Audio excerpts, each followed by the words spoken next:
Hallelujah. Hallelujah. Hallelujah. Hallelujah. Praise the Lord. Praise the Lord. Praise the Lord. Praise the Lord. Praise the Lord. Praise the Lord. Praise the Lord. Praise the Lord. Hallelujah. Hallelujah. Hallelujah. Hallelujah. అందరి చేతులు జోడించి కళ్ళను మూసుకొని ప్రార్థించారు.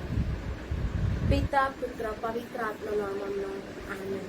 సర్వశక్తి గల సర్వేశ్వర తండ్రి దేవా, మమ్మల్ని ఆదిలో ఉంచుకున్నాయినా అయ్యా, ఈ లైవ్ చేసినప్పుడు ఎలాంటి డిస్టర్బెన్స్ లేకుండా ఆదిలో ఉంచుకోవాలి తండ్రి. సామెతల గ్రంథం 16వ అధ్యాయం 1-2-3 ప్రకారం మా జ్ఞానం, మా ఆత్మ, మా శరీరం నీ వైపు కృపను దయచేయమని దేవా. అయ్యా, మేము తెలిసి తెలియక చేసిన పొరపాట్లను క్షమించమని అడుగుతున్నాను తండ్రి. లేవియా కాండం 5వ అధ్యాయం 5వ వచనం ప్రకారం మా పాపాలను క్షమించమని అడుగుతున్నాను దేవా. అయ్యా, అక్కవారు పక్కవారిని నీ ఆధీనంలో ఉంచుకోండి నైనా. అయ్యా, ముఖ్యంగా కరెంట్ని నీ ఆధీనంలో ఉంచుకోండి దేవా. అయ్యా, నీ వాక్కు వినుట కృపను దయచేయమని అడుగుతున్నాను తండ్రి. అయ్యా, నేను స్తుతించి ఆరాధించి బలముగా స్థిరముగా నిలబెట్టి కృపను దయచేయమని అడుగుతున్నాను దేవా. మాలో ఉన్న కోప, క్రోధం, మోహంని తీసివేడుతున్నాను తండ్రి. అయ్యా, మా జ్ఞానం నీ వైపు కృపను దయచేయమని అడుగుతున్నాను దేవా. రోమా 8:16 ప్రకారం నీ ఆత్మతో మా ఆత్మ జతపరచమని అడుగుతున్నాను దేవా. అయ్యా, నీకెంతో స్తోత్రం ప్రభువా. నీకే మహిమ, నీకే ఘనత, నీకే ఆరాధన రాజా. అయ్యా, ప్రతి ఒక్క బిడ్డని నీ ఆధీనంలో ఉంచుకోండి. ఈ భారతదేశం నీ ఆధీనంలో ఉంచుకోండి దేవా. ప్రతి ఒక్క హాస్పిటల్లో పడిపోయిన వారిని నీ ఆధీనంలో ఉంచుకోండి నైనా. అయ్యా, పెద్దవారి నుంచి చిన్నవారిని నీ ఆధీనంలో ఉంచుకోండి తండ్రి. వాళ్ళు పడుతున్న వేదన ఏంటో నీకు మాత్రమే తెలుసు దేవా. అయ్యా, ప్రతిదీ నువ్వు గమనించుచున్నావు దేవా. పరలోకం నుంచి గమనించుచున్నావు నైనా. అయ్యా, మేము గమనించలేకపోయినా కానీ తండ్రి నీకు గమనించుచున్నావు దేవా. నీకు ఎంతో స్తోత్రం ప్రభువా. అయ్యా, అపోస్తులు 2 ప్రకారం మా కుడి పక్కనే ఉన్నానన్నావు దేవా. నీకు ఎంతో స్తోత్రం ప్రభువా. అటు విధంగా నడిపించమని అడుగుతున్నాను ఆయన. అయ్యా, నేను స్తుతించేటప్పుడు మా మొరని నీ చెవులు ఆలకించమని అడుగుతున్నాను దేవా. నీకు ఎంతో స్తోత్రం ప్రభువా. మా స్వరాన్ని నీ ఆధీనంలో ఉంచుకోండి నేను. ప్రతి ఒక్క సంఘాన్ని నీ ఆధీనంలో ఉంచుకోండి దేవా. సంఘ కాపర్లను నీ ఆధీనంలో ఉంచుకోండి నైనా. అయ్యా, డివైన్ జస్ట్ మినిస్ట్రీకి ఎప్పుడు ఎదిగించమని ప్రార్థిస్తున్నాను నైనా. అయ్యా, మా సేవకులను నీ ఆధీనంలో ఉంచుకోండి నైనా. అయ్యా, మా అపోస్తులను నీ ఆధీనంలో ఉంచుకోండి దేవా. అయ్యా, ఇక్కడ నేను మాట్లాడలేను రాజా. మత్తయి 10:20 ప్రకారం నీవు నాయందుని మాట్లాడించిన నీకు కొట్లాడి వాళ్ళను దేవా. నీకు ఎంతో స్తోత్రం ప్రభువా. అయ్యా, సామెతల గ్రంథం 10వ అధ్యాయం 27వ ప్రకారం మాలో భయము, భక్తి, విశ్వాసం కలిగించమని అడుగుతున్నాను దేవా. అయ్యా, మరొకసారి మా పొరపాట్లను క్షమించమని అడుగుతున్నాను దేవా. మీకా 7:18-19 ప్రకారం మా పాపలని కాలకి నలగదొక్కుమని అడుగుతున్నాను దేవా. ప్రతి ఒక్క బిడ్డని నీ ఆధీనంలో ఉంచుకున్నానైనా. ఎవరికి వాళ్ళు ఏం తలంచి ప్రార్థిస్తున్నారో నీకు మాత్రమే తెలుసు దేవా. లైవ్ చూసిన ప్రతి ఒక్క బిడ్డని నీ ఆధీనంలో ఉంచుకున్నాను. నీ వాక్కు వినేటకు కృపను దయచేయమని అడుగుతున్నాను దేవా. నీ వాక్కులు వెళ్ళేటప్పుడు ఎలాంటి ఆటంకాలు రాకుండా తొలగించమని అడుగుతున్నాను దేవా. చుట్టుముట్టు నీ దేవతలు ఉంచమని అడుగుతున్నాను రాజా. నీ ముళ్ళ కంచెను వేయమని అడుగుతున్నాను తండ్రి. అయ్యా, ప్రతిదీ కూడా నీ పాదాల చెంత సమర్పించుకుంటూ అడిగి వేడుకుంటున్నాను తండ్రి. Amen, amen, amen.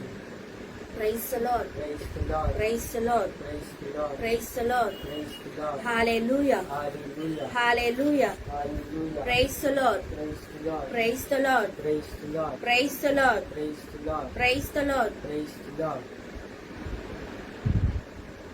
Praise the Lord. Praise the Lord. Praise the Lord. Praise the Lord. Praise the ఈ Lord. రోజు దినము ఫాదర్స్ డే కదా.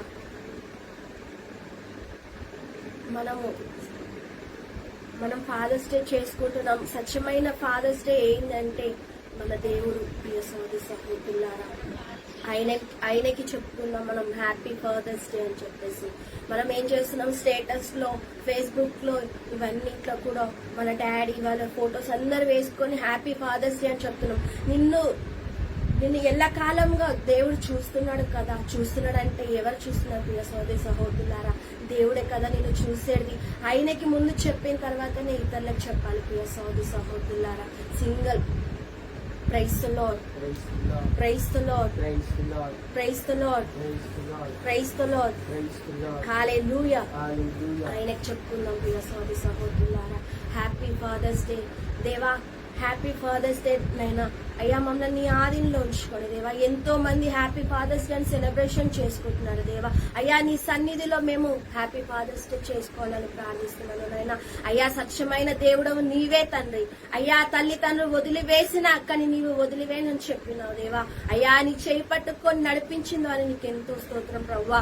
అయ్యా ఎంతో మంది విడిపోయిన వారందరికీ కూడా వాళ్ళకి హ్యాపీ ఫాదర్స్ డే తండ్రి. అయ్యా వాళ్ళందరూ కలిసి జీవించాలని ప్రార్థిస్తున్నాను నాయన. అయ్యా ప్రతి ఒక్క బిడ్డ నీ ఆధీనంలో ఉంచుకొని దేవా. Praise the Lord, Praise the Lord. Praise the Lord, Praise the Lord. Hallelujah, Hallelujah. Hallelujah. Hallelujah. చేదరకు మా మనసా నీవు పెదరకు మా మనసా,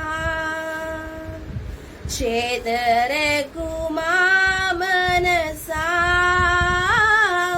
నీవు పెదరకు మా మనసా.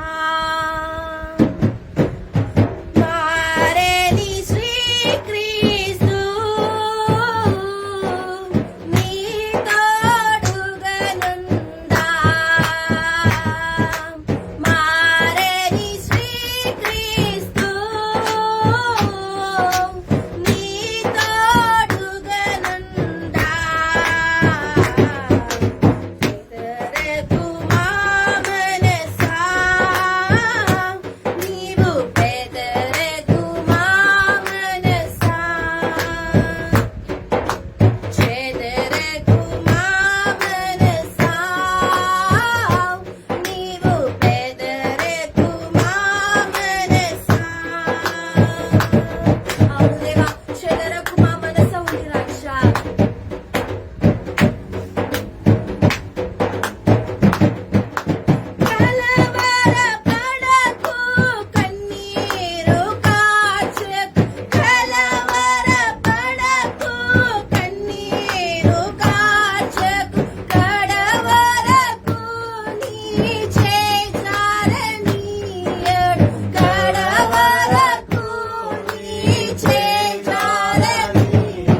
హల్లెలూయా నీవు హల్లెలూయా బెదరకుమా హల్లెలూయా హల్లెలూయా స్తోత్రం స్తోత్రం స్తోత్రం స్తోత్రం రాజా.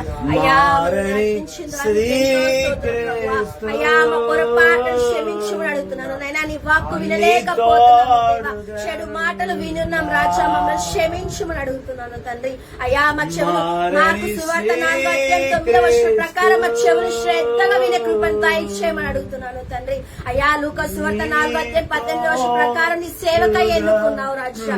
అయ్యా మమ్మల్ని నీ ఆధీనంలో ఉంచుకొని నైనా నీకెంతో స్తోత్రం ప్రభా. అయ్యా మికా 7:18-19 ప్రకారం మా పాపలని కలిగిన నలగదొక్కుమని అడుగుతున్నాను రాజా. అయ్యా హృదయం ఎంతో గాయపరిచిన కానీ నీ సన్నిధిలో జీవించే కృపను దయచేయమని అడుగుతున్నాను నాయనా. అయ్యా శాంతి సమాధానం దయచేయమని అడుగుతున్నాను దేవా. అయ్యా ఆత్మకు శాంతిని దయచేయమని అడుగుతున్నాను తండ్రి. నీ సన్నిధిలో ఆత్మ శాంతిగా దయచేయమని అడుగుతున్నాను తండ్రి. ప్రతి ఒక్క బిడ్డని ఆధీనంలో ఉంచుకుని నైనా. అయ్యా అనారోగ్యంతో బాధపడుతున్న ముట్టి స్వస్థత నీమని అడుగుతున్నాను దేవా. అయ్యా పాపులను కూడా పునీతిగా మార్చున్నావు దేవా, నీకు ఎంతో స్తోత్రం ప్రభా. అయ్యా పడిపోయిన వాళ్ళు లేవనెత్తన్నావు దేవా, నీకు ఎంతో స్తోత్రం ప్రభా. అటు విధంగా నడిపించమని అడుగుతున్నాను తండ్రి. ప్రతి ఒక్క బిడ్డని పేరు పేరున నీ ఆధీనంలో ఉంచుకోను నైనా.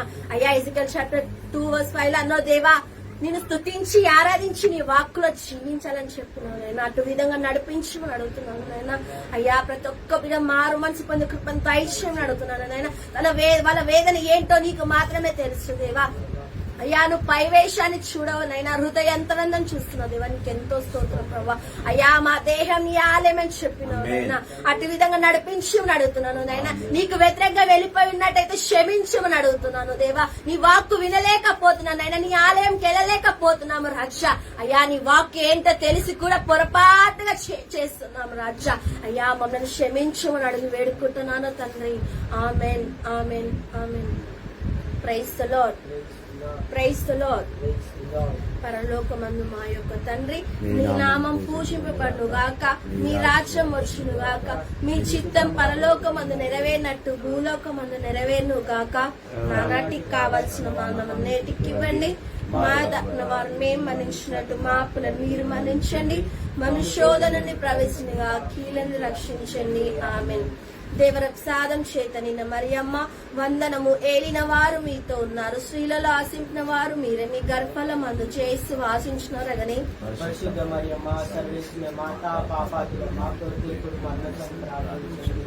దేవరప్రసాదం చేత నిన్న మరియమ్మ వందనము. ఏలిన వారు మీతో ఉన్నారు, స్త్రీలలో ఆశించిన వారు మీరే, మీ గర్భఫలమందు చేసి వాసించినారగని. పరిశుద్ధ మరియమ్మ సర్వేశ్వర మాత పాపాత్మ మా కొరకు ఇప్పుడు మరణం ప్రార్థించండి. ఆమేన్.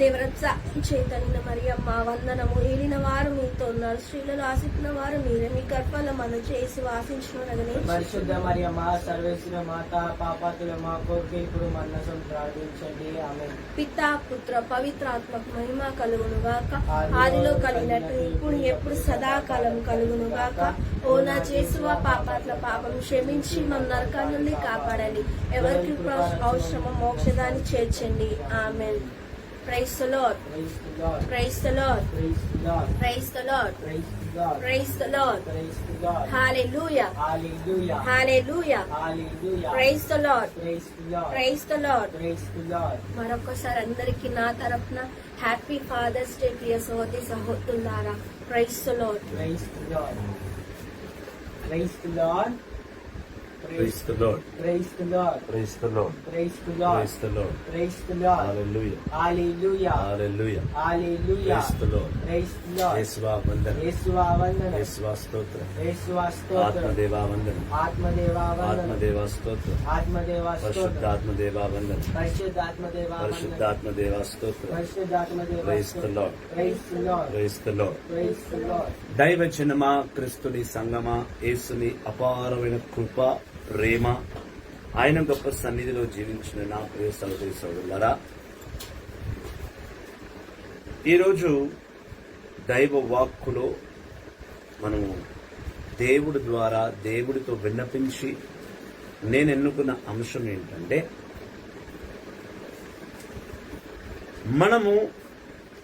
మనము అంటే సర్వసాధారణమైన జనాన్ని కానీ అంటున్నాము. ఈరోజు మనం అంశం మాట్లాడేటప్పుడు రెండు విషయాలు గుర్తుపెట్టుకోండి. ఒకటి, లోక సంబంధికుడు, ఆత్మీయ బిడ్డ. ఈ రెండు మనకు అర్థమైతే, ఈ రెండు ప్రకారము మనం అర్థం చేసుకుంటే కనుక వాక్యం పూర్తిగా అర్థమవుతుంది. మొదటిది, లోక స్వభావము, లోకములో జీవించేవారు, సర్వసాధారణమైన మానవులు ఎవరినైనా సరే జడ్జ్ చేయవచ్చా? జడ్జ్ అంటే ఎవరి పట్ల తీర్పును విధించవచ్చా? ఇంకా సులభంగా చెప్పాలంటే వాళ్ళ తప్పులకు మనము తీర్పు విధించవచ్చా? ఇది లోక సంబంధమైన మనుషులు ఈ పని చేయవచ్చా? రెండవది, ఆత్మీయ బిడ్డలు అనగా పోపు గారి నుంచి తీసుకొని బిషప్ల వరకు, కార్డినల్స్ వరకు, ఫాదర్ల వరకు, ప్రాఫిట్ల వరకు, పాస్టర్ల వరకు దేవుని ఆత్మను పొందుకొని దేవుని ఆత్మతో అభిషేకించబడ్డ దైవ బిడ్డలు ఈ లోకంని జడ్జ్ చేయవచ్చా? జడ్జ్ అంటే మళ్ళీ ప్రతి ఒక్క మనుషుల వైపు తీర్పును విధించవచ్చా? మళ్ళీ చెప్తున్నాను, లోక సంబంధమైన వారు ఈ లోకముపై తీర్పు విధించవచ్చా? లోక సంబంధమైన వ్యక్తులు. ఆత్మీయ పిల్లలు అనగా దేవుని అభిషేకం పొందుకున్న పోపు గారి నుంచి తీసుకుని గురువులు, ప్రవక్తలు, దేవుని ఆత్మను అభిషేకం పొందుకున్న సేవకులు ఈ లోకానికి తీర్పు విధించవచ్చా? తీర్పు ఎవరు విధించాలి అనేది ఈరోజు అంశం. ఈ అంశంలో బాగా దుఃఖించాల్సిన విషయం ఏంటంటే, బాగా దుఃఖపడుతున్న విషయం ఏంటంటే, దైవ కార్యములను, దైవ సేవను చేస్తున్న బిడ్డలు వేరొక దైవ సేవకులు కొంచెం తప్పుడడుగు వేస్తే వారిని సరిదిద్దుతూ ఉంటే, చాలా మంది బైబిలే తెలియని వారు, వాక్యమే ఎరగలేని వారు, వాక్యములో ఉన్న మర్మాలు, సత్యాలు తెలియని వారు వచ్చి నువ్వు ఎవరు అతన్ని కరెక్ట్ చేయడానికి, నువ్వెవరు అతన్ని జడ్జ్ చేయడానికి అని నన్ను ప్రశ్నిస్తున్నారు. అయితే నేను ఆవేశంగా వాళ్ళతో సమాధానం ఇచ్చేయాలి బైబిల్ నుంచి అని చెప్పి నేను రాలేదు ఇక్కడికి. వారే కాదు, యావత్తు ప్రపంచము. అందులో బాగా దుఃఖించాల్సిన విషయం ఏంటంటే, దైవ బిడ్డలకు కూడా సక్రంగా తెలియదు, మర్మాలు ఏంటో తెలియక దైవ బిడ్డలు కూడా మేము చెప్పే మాటలకి మేము వాక్యాన్ని పంపిస్తే వాక్యాన్ని తిరస్కరిస్తున్నారు. కొంచెమంది ఏమంటారు, నువ్వు మాకు నేర్పించాల్సిన అవసరం లేదు, మాకు నేర్పించాలి వేరున్నారు. వెరీ గుడ్, అది నీ ఇష్టం. నేర్చుకోవాలా వద్దనేది నీ ఇష్టం. నేర్పించాలనేది నా కార్యం. దేవుడు నన్ను ఎన్నుకున్న దాన్ని బట్టి చూస్తాం. ఓకే, ముఖ్యంగా బైబిల్లో ఒక మంచి గొప్ప సత్యమైన వాక్కును తీసుకొని ఆ సత్యమైన వాక్కును ప్రతి ఒక్కరికి చెప్తూ, నువ్వు నా పైన తీర్పు విధించకూడదు, నువ్వు ఎవరు నా పైన తీర్పు విధించడానికి అని అంటున్నాను. వాక్యం పంచడం మంచి పనియే. కనీసం మీ మీద ఒకరు నింద వేస్తుంటే, లేకపోతే మీకు గాయపరిచినప్పుడు అయినా సరే కనీసం మీరు వాక్యాన్ని పంచుతున్నారు, దానికి చాలా great. Thank you, God bless you for that. కానీ ఆ వాక్యము ఎవరికి చెప్పాలి? ఆత్మీయ బిడ్డలకు చెప్పొచ్చు ఆ వాక్యము, మరి శారీరకంగా ఉన్నవారికి చెప్పొచ్చు ఆ వాక్యము. ఎవరికి ఆ వాక్యాన్ని మనం చెప్పాలనేది మీరు తెలుసుకోవాలి.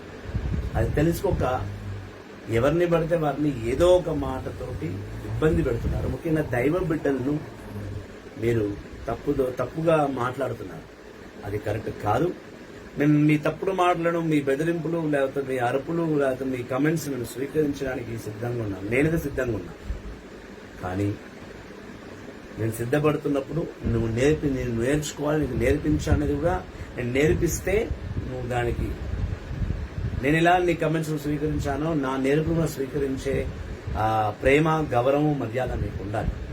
నేను చాలా మందికి ఒక మాట చెప్తుంటా, when you have a guts to raise a question, you should have the same guts to listen to the answer.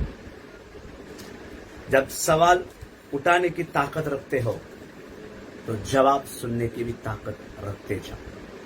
सिर्फ सवाल करे और हमारा हट गए ऐसा नहीं रहता. जवाब सुनने की ताकत रखो और वो आपका सवाल को जवाब जब दिया जा रहा है वो जवाब को आप स्वीकार करो. ప్రశ్నించడం గొప్పతనం కాదు, ప్రశ్నించాలి. దైవ బిడ్డల్ని పరిశీలిస్తేనే ఆ దైవ బిడ్డ కాదని తెలుస్తుంది. Keep on questioning servants of God. That's very good. That's a good quality. But when you raise a question, you should have patience to listen to the answer, and you should have a very big heart to accept the answer too.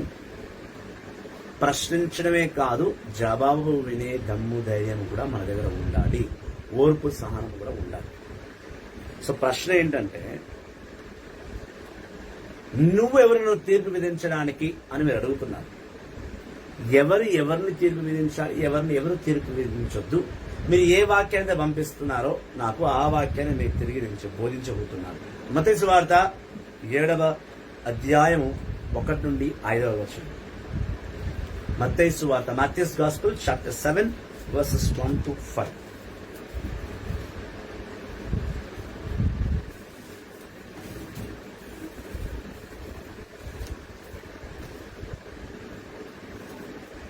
కొత్త నిబంధన మత్తయి సువార్త 7వ అధ్యాయం 1వ వచనం నుండి 5వ వచనం వరకు.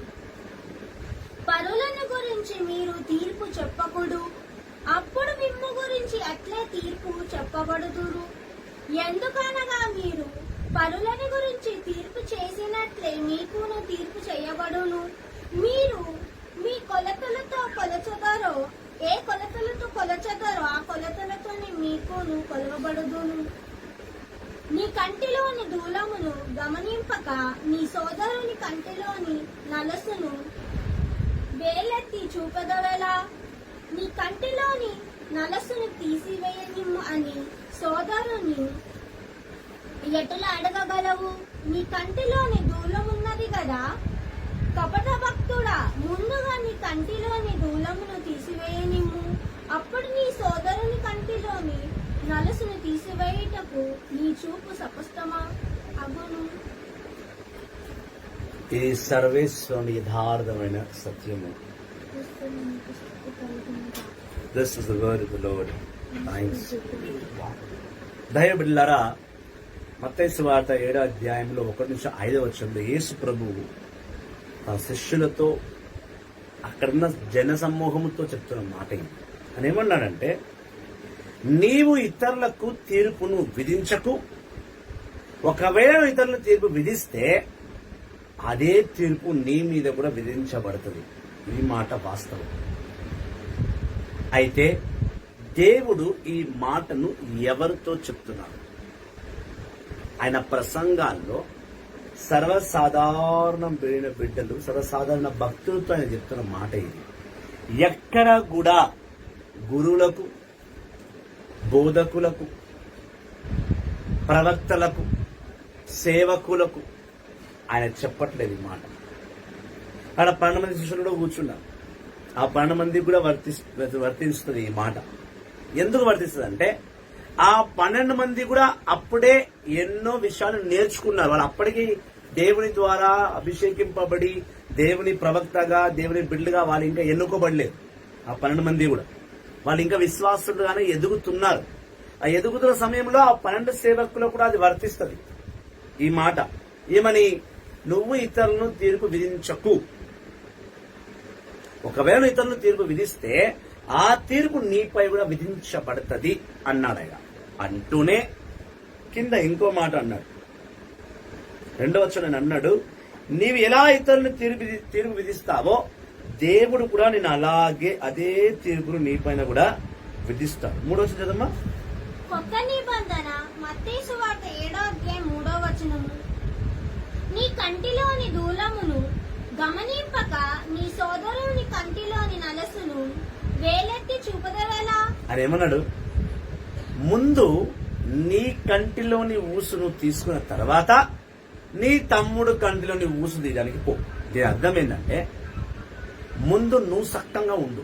నువ్వు చక్కగా ఉండి నువ్వు సరిదిద్దుకొని నువ్వు విశ్వాసిగా ఎదిగి నువ్వు నా పట్ల నా ప్రకారం నువ్వు జీవించిన తర్వాత అప్పుడు నువ్వు ఇతరులకు వెళ్ళి నీ తీర్పును విధించు. నువ్వే మారినప్పుడు నీ పక్కని మారు అని చెప్పే రైట్స్ నీకు లేదు. ముందు దేవుని ప్రకారం నువ్వు జీవించినప్పుడు నువ్వు పక్కని వెళ్ళి దేవుని ప్రకారం జీవించమని చెప్పే అధికారం నీకు లేదు. తీర్పు విధించు. మత్తయి సువార్త 7వ అధ్యాయం 1వ వచనం చెప్పేసి అందరికి బోధనకు కూడా అదే వర్తిస్తుంది. మీరు చెప్పేస్తారా ఆ వచనం? మరి దాని తర్వాత 2-3 వచనాలు ఎవరు చెప్పాలి? ఇప్పుడు నేను ఎవరన్నా తప్పు చేస్తూ ఉంటే వాళ్ళ తప్పును సరిదిద్దడానికి ఇవన్నీ చేస్తుండే. ముఖ్యంగా మన కేఏ పాల్ గారి గురించి మాట్లాడారు. చాలా మంది విరుచుకుపడ్డారు నా మీద, నువ్వెవరు మాట్లాడడానికి, నువ్వెవరు. నేను నెత్తినోరు కొట్టుకుని మొత్తుకుంటూనే ఉన్నా. నా తోటి సేవకుడైనా నేను ఒక సేవకుడిని.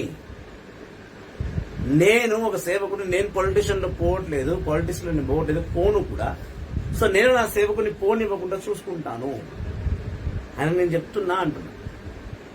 ముందు నా కన్నులో ఊసి నేను తీసుకున్నా కాబట్టే నేను ఆయన కన్నులో ఊసి తీయడానికి బయలుదేరా. నిన్న ఒక సిస్టర్ గారు ఉన్నారు, నాకు తెలిసిన హైదరాబాద్ సికింద్రాబాద్లోనే ఉంటారు. ఆయన పాల్ దినకరన్ గారి గురించి నేను నిన్న ఫేస్బుక్ లో చూస్తున్నప్పుడు ఆయన ఎరోడా అనే ఒక ప్లేస్ లో ఫెస్టివల్ పెట్టాడు, రెజర్వేషన్ ఫెస్టివల్ ఒకటి పెట్టాడు.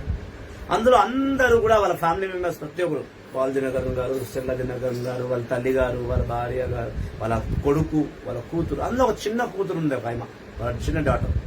ఆమె నెత్తి మీద ఓని వేసుకోకుండా కాళ్ళకు చెప్పులు వేసుకుని ఆల్టర్ నిలబడి వాక్యాన్ని బోధిస్తుంది. చాలా మంది ఆమె కొడుతుంటే నేను మధ్యలో వెళ్ళి కమెంట్స్ రూపంలో వెళ్ళి ఒక వాక్యాన్ని పెడుతూ, అమ్మా నువ్వు ఆడపిల్లవు, నువ్వు తడబిన వస్త్రాలు నిండుగా కప్పుకో, పైగా స్లీవ్లెస్ టాప్స్ వేసుకున్న వాక్యాన్ని బోధించుకు, అది సరికాదు అని నేను కమెంట్లో పెట్టా. దాన్ని విన్న జీసస్ కాల్స్ భక్తురాలు ఒక ఆయన, ఆ సిస్టర్ గారు, హైదరాబాద్ సిస్టర్ గారు డాడీ నా విడిచిపడ్డది. 1990s లో ఇండియాలోని మొట్టమొదటి ప్రేయర్ టవర్ తెచ్చింది జీసస్ దినకరన్ గారే. ఆయన కుటుంబాన్ని నువ్వేంది వాక్యం బోధించేది, నువ్వు ఆయన కుటుంబాన్ని వాక్యాన్ని బోధించు. అమ్మా, జీసస్ దినకరన్ కానివ్వండి, పాల్ దినకరన్ కానివ్వండి, పోప్ ఫ్రాన్సిస్ గారు తప్ప ఏ ఒక్క దైవ బిడ్డ అయినా తప్పు చేస్తూ ఉంటే ఖచ్చితంగా నిలదీసి అడుగుతాం. అడగడమే కాక వాళ్ళ పద్ధతులను సరి చేసుకోమని చెప్తాను నేను ఖచ్చితంగా. అదే నేను ఇది ఎప్పుడు చెప్పాలి? ఎప్పుడైతే నేను కరెక్ట్ గా ఉన్నానో అప్పుడు నేను వాళ్ళకి వెళ్ళి చెప్పాలి. నేను కరెక్ట్ గా లేనప్పుడు నేను వాళ్ళకి చెల్లి చెప్పలేను కదా. ముందు నా కంట్లో కూర్చొని నేను తీసుకోవాలిగా, నేను తీసుకుంటా. నా సంఘంలో ఏ ఆడపిల్ల వాక్యం బోధించినా నెత్తిపైన తలపైన వాళ్ళ పళ్ళు అనగా ఓని వేసి నీట్ గా తల వెంట్రుకలు తల దేవుని కనిపించకుండా వాళ్ళతో వాక్యాన్ని బోధించేలా చేయించేది అది నా బాధ్యత, నేను చేస్తా. నా పిల్లల్ని నేను సదాగా స్లీవ్లెస్ డ్రెస్ మీద వేసి వెళ్లి వాక్యాన్ని బోధించుకో అని నేను చెప్పను. నిండైన అలంకరణతో దేవుని గౌరవ మర్యాదలు పాటిస్తూ వాక్యానుసారం వాళ్ళ వాక్యాన్ని బోధించాలి. నేను చూసుకుంటా, ఇది నా బాధ్యత. నా కళ్ళు ఊసి తీసుకున్నాకనే పక్కోడి కళ్ళు ఊసి దేవుని బయలుదేరాను. మరి యేసు ప్రభు నీ కన్ను ఊసి తీసుకున్నాక పక్కోడి కన్ను ఊసి తీపో అన్నాడు. నువ్వు తీసుకోక ముందు నువ్వు పక్కోడి తీయకు. ఆయన ముందు నువ్వు శుద్ధిగా ఉండి కదా సరిదిద్దు అని పర్మిషన్ ఇస్తున్నాడు ఆ వచనం ద్వారా. ముందు నువ్వు కరెక్ట్ గా ఉండి దాని తర్వాత ఇతరులను కరెక్ట్ చేయి అంటే చెయ్యి. ముందు నువ్వు కరెక్ట్ గా ఉండు.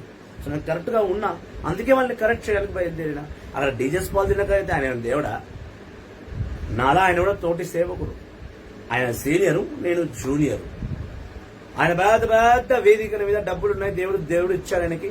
ఆయన అటు విధంగా ఘనంగా దేవుడు నడిపిస్తున్నాడు, నడిపించనివ్వండి. అది దేవుడు ఘనంగా నడిపిస్తే నువ్వు దేవుని సన్నిధిని అవమానపరుస్తుంటే సేవకులు చూసుకుంటూ కూర్చుంటామా? మళ్ళీ అదే స్టేజ్ మీద పాల్ దినకరన్ గారు వైఫ్ గారు తల మీద ఓని కట్టుకున్నారు. పాల్ దినకరన్ ద్వారా వాళ్ళ అమ్మ అంటే డీజెస్ దినకరన్ గారు మదర్ ఆయమ తలపైన ఓని కట్టుకున్నారు. ఉంటే వాళ్ళ కోడలికి వాళ్ళ కూతురికే ఓని లేదు నెత్తి మీద. ప్రశ్నించాం, తప్పే ఉంది, సరిదిద్దుమని దేవుడు చెప్పలేదా? సామెతల గ్రంథము 3వ అధ్యాయము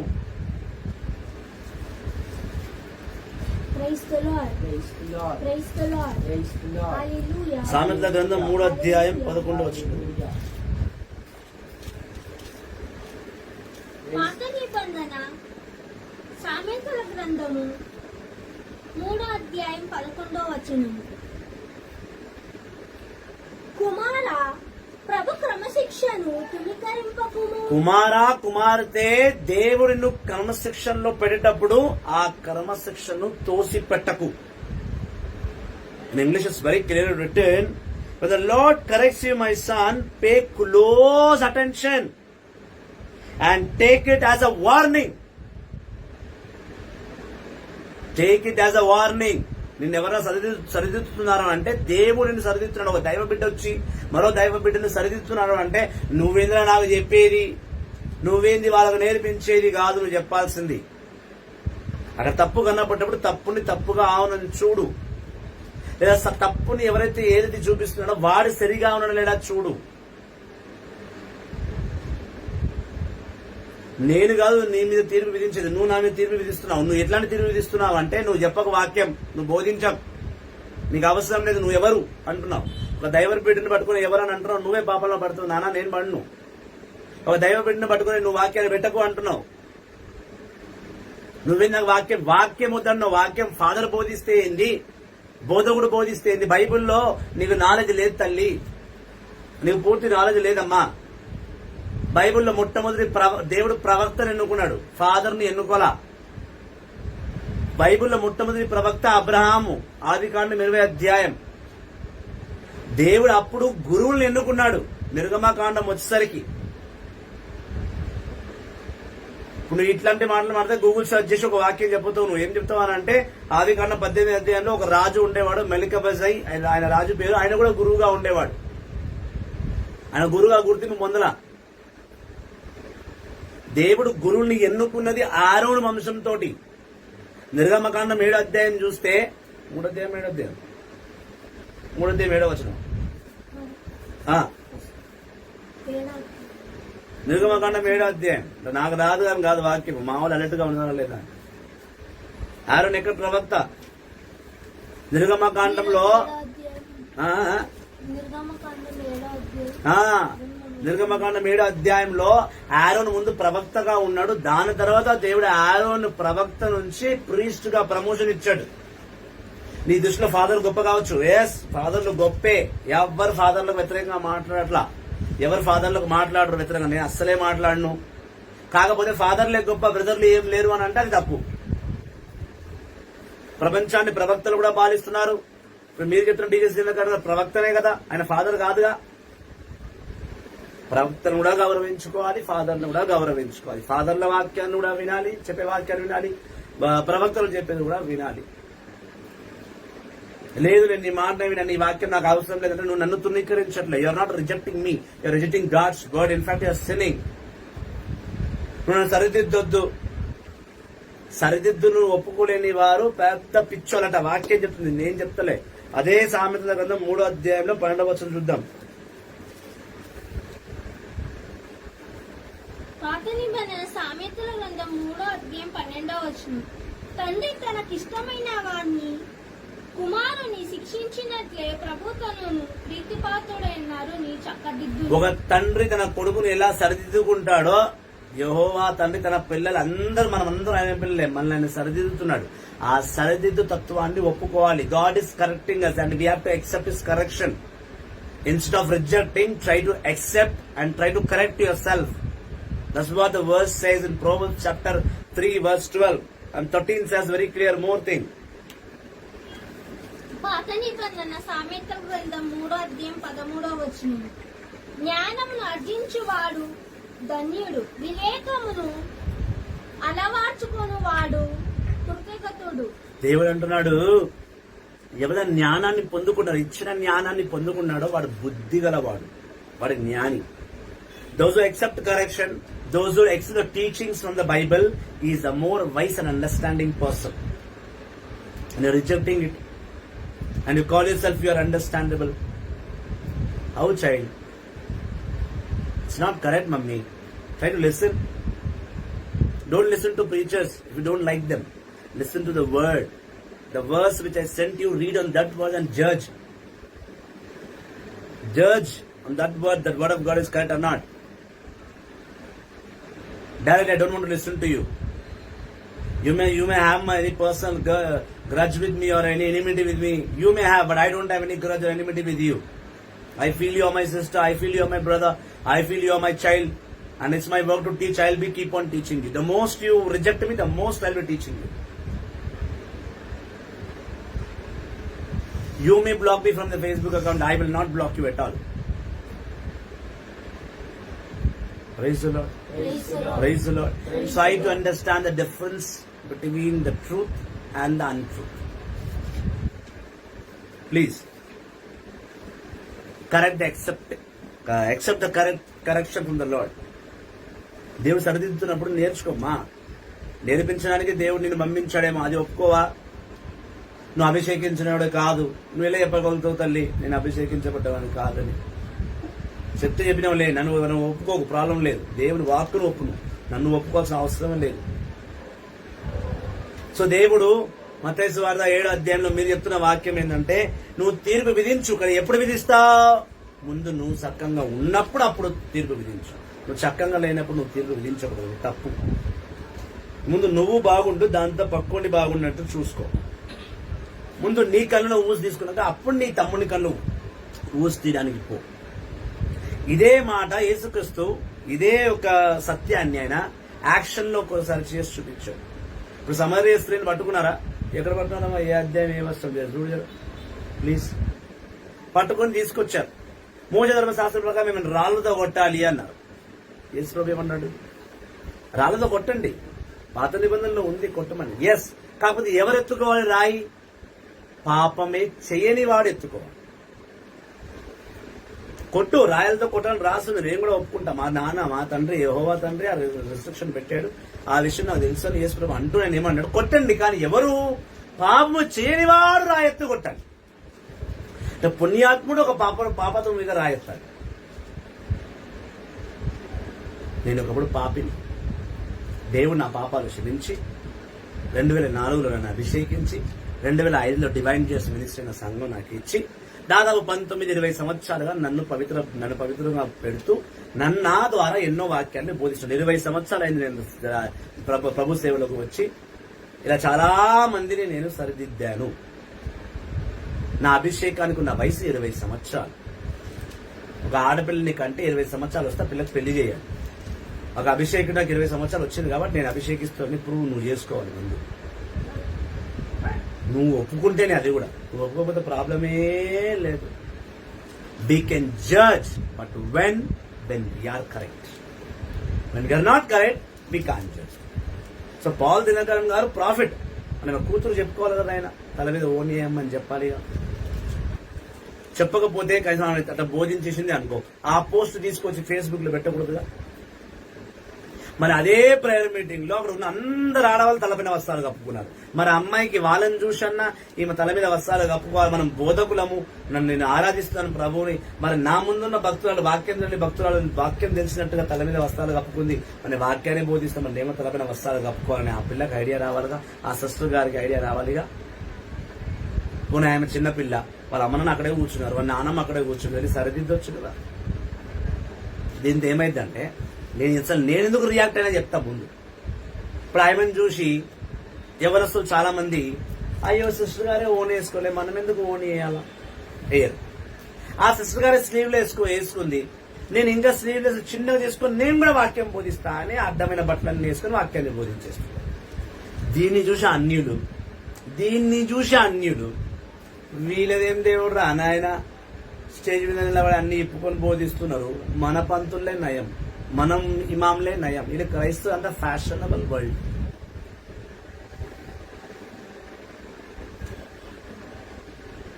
రోమాపత్రిక 2వ అధ్యాయము 20వ వచనం ఏమంటుందంటే, నువ్వు దేన్ని బట్టి అయితే బోధిస్తున్నావో ఆ బోధనను బట్టి నువ్వు జీవిస్తున్నావా? What you preach, do you practice what you preach? ఒక బోధకుడు స్టేజ్ మీద నిలబడి వాక్యాన్ని బోధిస్తున్నా అంటే ఆ వాక్యాన్ని బట్టి ఆ బోధకుడు జీవిస్తున్నాడా? ఇది కావాలి ముందు. ప్రశ్న వేయడం చాలా ఈజీ, ఇప్పుడు సమాధానం విని ఒప్పుకో. సమాధానం ఒప్పుకోకపోతే నీ విఘ్నతకే వదిలేస్తాం. మేము ఏం చేస్తాం? ఇంతకాలం నుంచి ప్రయత్నిస్తూనే ఉంటుంది వచ్చే వరకు నేను మార్చడానికి, నీలాంటి ఇంకా చాలా మందిని మార్చడానికి. Praise the Lord, praise the Lord, hallelujah, hallelujah. Lucas ఈ జడ్జిమెంట్ గురించి మత్తయి సువార్తలో, లూకాస్ సువార్తలో రాస్తుంది. మార్కుల యోహానులో పెద్దగా రాసలేదు జడ్జిమెంట్ గురించి. ఫస్ట్ ఆఫ్ ఆల్ జడ్జిమెంట్ అంటే నీకు ఇంకో డెఫినేషన్ కావాలి. జడ్జిమెంట్ అంటే ఒక పాపి పైన, ఒక తప్పు చేసిన వాడి పైన, వాడి తప్పును సరిదిద్దుతూ వేస్తున్న జడ్జిమెంట్. ఒక దొంగవాడు దొంగతనం చేశాడు, వాడికి ఒక 15 రోజులు జైలు శిక్ష వేస్తాడు. ఈ 15 రోజులు వాడు జైల్లో ఉండి వాడిని సరిదిద్దుకోవాలి. జైల్లో శిక్షలు ఉంటాయి. వాడిని ఒకే చోట కూర్చోబెడతారు, కొంత రాళ్లు కొట్టిస్తారు, వాడికి దొడ్డు బియ్యం అన్నం పెడతారు, టైంకు లేతారు. వాని స్వతంత్రాన్ని వాడిని తీసేసి వాడిని బందీకాలంలో పడేస్తారు, అంటే వాడిని బంధించేస్తారు. ఆ బంధింపబడ్డ వాడు ఆ బంధనలో ఉన్నప్పుడు నేర్చుకున్న విషయం ఏంటంటే, నేను దొంగతనం చేస్తే నన్ను బంధిస్తారు, నెక్స్ట్ నేను బంధింపబడకూడదంటే నేను దొంగతనం చేయకూడదు. ఇది నేర్చుకున్నప్పుడు బయటికి వస్తాడు. జడ్జిమెంట్ ఒకరిని మార్చడానికి ఇవ్వబడుతుంది. తీర్పు నీ మార్పుకు మొదటి మెట్టు. సో నేను తీర్పు విధించలేదు డైరెక్ట్ గా శివాజీ నగర్ మీద కానీ, పాల్ నగర్, కేఏ పాల్ మీద. వాళ్ళని సరిదిద్దుకోమని వాక్య రూపంలో వాళ్ళని వెనుతట్టి లేపుతున్నా. అయ్యా, నువ్వు తప్పు త్రోవలో పోతున్నావు, పోకు. నువ్వు పోయేదే గాక మా అందరిని కూడా అదే త్రోవలోకి రామని ప్రోత్సహిస్తున్నావు, ఎంకరేజ్ చేస్తున్నావు. అది కరెక్ట్ కాదు. ఇదే కదా చెప్పింది. తప్పు చేసిన వదిలేసి సరిదిద్దులను మీరు విరుచుకోబడుతున్నారు. ఎంతవరకు కరెక్ట్ అది? ఇప్పుడు నిర్గమకాండం 18, మనం పాత నిబంధనలో ఫస్ట్ జడ్జిమెంట్ గురించి మాట్లాడుతాం. నిర్గమకాండం 18 అధ్యాయం 21వ వచనంలో ఎప్పుడైతే మోషే తను కూర్చొని ఒంటరిగా కూర్చొని 6 లక్షల మంది జనాలకు, వాళ్ళ కుటుంబంలో ఉన్న సమస్యలకు, గొడవలకు, తగులకు కూర్చొని ఆయన తీర్పు విధిస్తున్నాడో, ఆయన ఫుల్ డే తీర్పు విధించడంతోనే అయిపోతుంది. నిర్గమకాండం 18 అధ్యాయం, ఎక్సోడస్ చాప్టర్ 18, మోసెస్ గురించి మాట్లాడుతున్నాను. అటువంటి సిచ్యువేషన్ లో మోసెస్ కి పిల్లనిచ్చిన మామ జరితో వచ్చి, అయ్యా నువ్వు ఒక్కడివే ఎందుకు నాయనా, ఒక్కడివే ఎందుకు జడ్జ్ గా కూర్చొని అందరికి తీర్పు విధిస్తున్నావు? నువ్వు ఒక పని చేయి, ఒక 10 మందిని, 20 మందిని, 50 మందిని, 100 మందిని గ్రూపులుగా తీసుకొని వాళ్ళందరికీ కూడా నువ్వు వాళ్ళని జడ్జిలుగా చేసి వాళ్ళని ప్రజల మధ్యలో పంపిస్తే వాళ్ళు చెట్ల కింద కూర్చొని తీర్పులు విధిస్తారు. నీకు పని తగ్గుద్ది, నువ్వు దేవుని వాక్యం మీద, దేవుని పరిచయం మీద ఇంకెక్కువ ఫోకస్ చేయవచ్చు అని జరితో మోసెస్ కి చెప్పాడు. మోషే దేవుని దగ్గరికి వెళ్ళి ఇదే మాట మీద అడిగినప్పుడు దేవుడు మోషేతో బహు గొప్ప మాట అన్నాడు. నిర్గమకాండం 18వ అధ్యాయము 21వ వచనం, ఎక్సోడస్ చాప్టర్ 18 వర్స్ 21. పాత నిబంధన నిర్గమకాండం 18వ అధ్యాయం 21వ వచనము.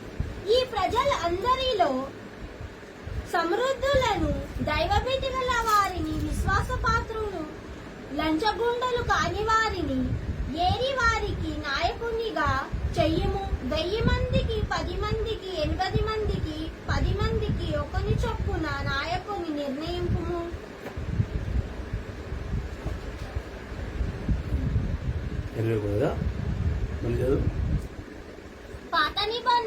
పాత నిబంధన నిర్గమకాండం 18వ అధ్యాయం 21వ వచనము. ఈ ప్రజలందరిలో సమృద్ధులను, దైవప్రీతి గల వారిని, ఈ జనములందరిలో కూడా నువ్వు ముందు దైవం మీద భయభక్తులు కలిగిన వాడిని ఎన్నుకొని దేవుని మీద భక్తి ఉన్నవాడిని ఎన్నుకో. ఫస్ట్ ఎన్నుకొని అప్పుడు వాళ్ళకి దేవుని నిబంధనలు నేర్పించి, దేవుని సత్యాలను వాళ్ళకు బోధించి, అప్పుడు వాళ్ళని జడ్జులుగా తీర్పు విధించి, అప్పుడు వాళ్ళని ప్రజల్లోకి వదిలి. అంటే దేవుని మీద భయభక్తులు కలిగిన వాడు, దేవుని జ్ఞానమును పూర్తిగా అర్థం చేసుకున్నవాడు, దేవుని వాక్యాన్ని నిత్యం నిరంతరం బోధించేవాడు ప్రజల మీద జడ్జిమెంట్ ఇవ్వవచ్చు అనేది యెహోవా తండ్రి మోషే ద్వారా అధికారపూర్వకంగా ఇచ్చిన స్టేట్మెంట్ ఇది. God fearing man can judge. He can judge. I'm a God fearing man. I'm a God fearing man. That's the reason I'm watching people those who don't have God fearing in them. I'm trying to correct them to bring fear of God in them. What's wrong in that? What wrong is in that? Where is my mistake? Where is my wrong? Show me now. నిర్గమకాండం 18వ అధ్యాయం 21వ వచనంలో దేవుని పట్ల భయభక్తులు కలిగిన వాడికి వాక్యాన్ని, వచనాన్ని బోధించి అప్పుడు వాడిని జడ్జిని చేయమని చెప్తున్నాడు. ఇది అపోస్తుల కార్యం 6వ అధ్యాయం 3వ వచనం చూద్దాం. Acts of apostles chapter 6 verse 3. అపోస్తుల కార్యం 6వ అధ్యాయం 3వ వచనం.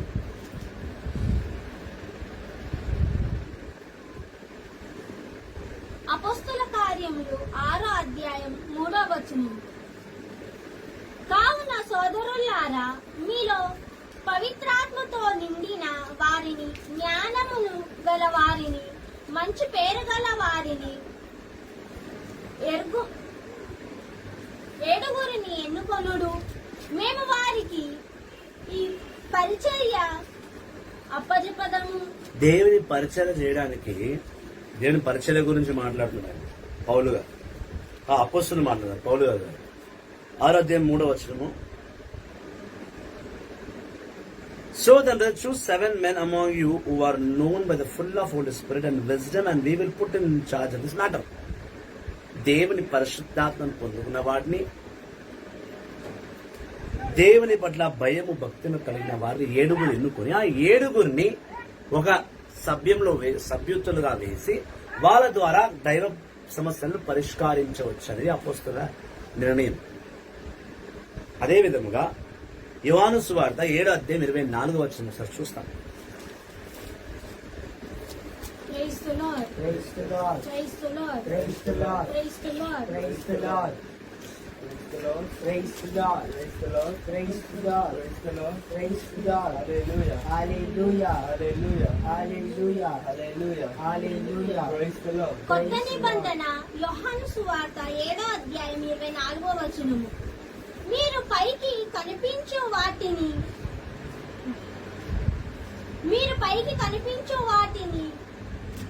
బట్టిగా గాక న్యాయ సమస్తమైన తీర్పు చేయడు అని అనేను.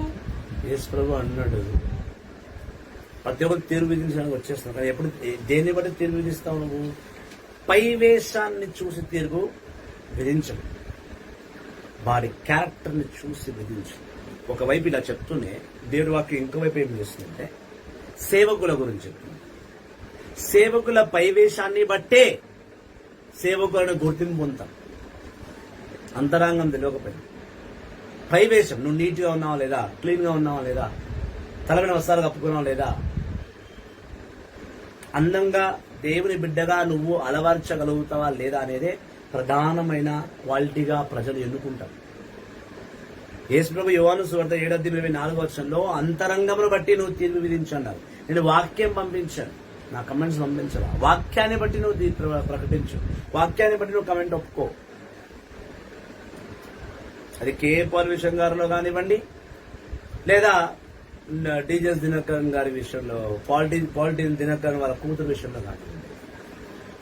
సంఘం ఎంత పెద్దది, సంఘానికి 10,000 మంది వస్తారు, సంఘం ఎంత గొప్పదో అది కాదు. అక్కడ ఆ సంఘములో దైవ కార్యాలు దైవపత్రంగా వాక్యం ప్రకారం జరుగుతుందా లేదా అనేది చూడాలి.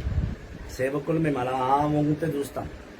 8,000 మంది వచ్చారు, ఎన్ని అద్భుతాలు అయినాయి. సత్యమైన సేవకుడు అని అద్భుతాల గురించో ప్రజల గురించో చూడు. ముందు ఆ బోధకుడు కరెక్ట్గా ఉంటే ఆ బోధకుడితో పాటు ఆ సేవకులు కరెక్ట్గా ఉంటారు. యోహాను సువార్త 10వ అధ్యాయంలో యేసు ఏమన్నాడు? 10వ అధ్యాయం పూర్తి చదివితే ఒక మంచి మందను నడిపించగలడు. ఒక మంచి ప్రవక్త, ఒక మంచి సేవకుడు ఏ మాత్రం చిన్న తప్పు పొరపాటు చేయలేని వాడే ఆ సంఘాన్ని నడిపించే అర్హుడు. చిన్న తప్పులే పడతారు, పెద్ద తప్పులు ఎవరు పట్టుకోడు. Praise the Lord. Praise the Lord. Praise the Lord. Praise the Lord. Praise the Lord. Praise the Lord. Hallelujah. Hallelujah. Hallelujah. Hallelujah. Praise the Lord. Praise the Lord. ఒకసారి 1 యోహాను 2వ అధ్యాయము 3-6 వచనాలు చూద్దాం. 1 John 2, 3 and 6. 1 యోహాను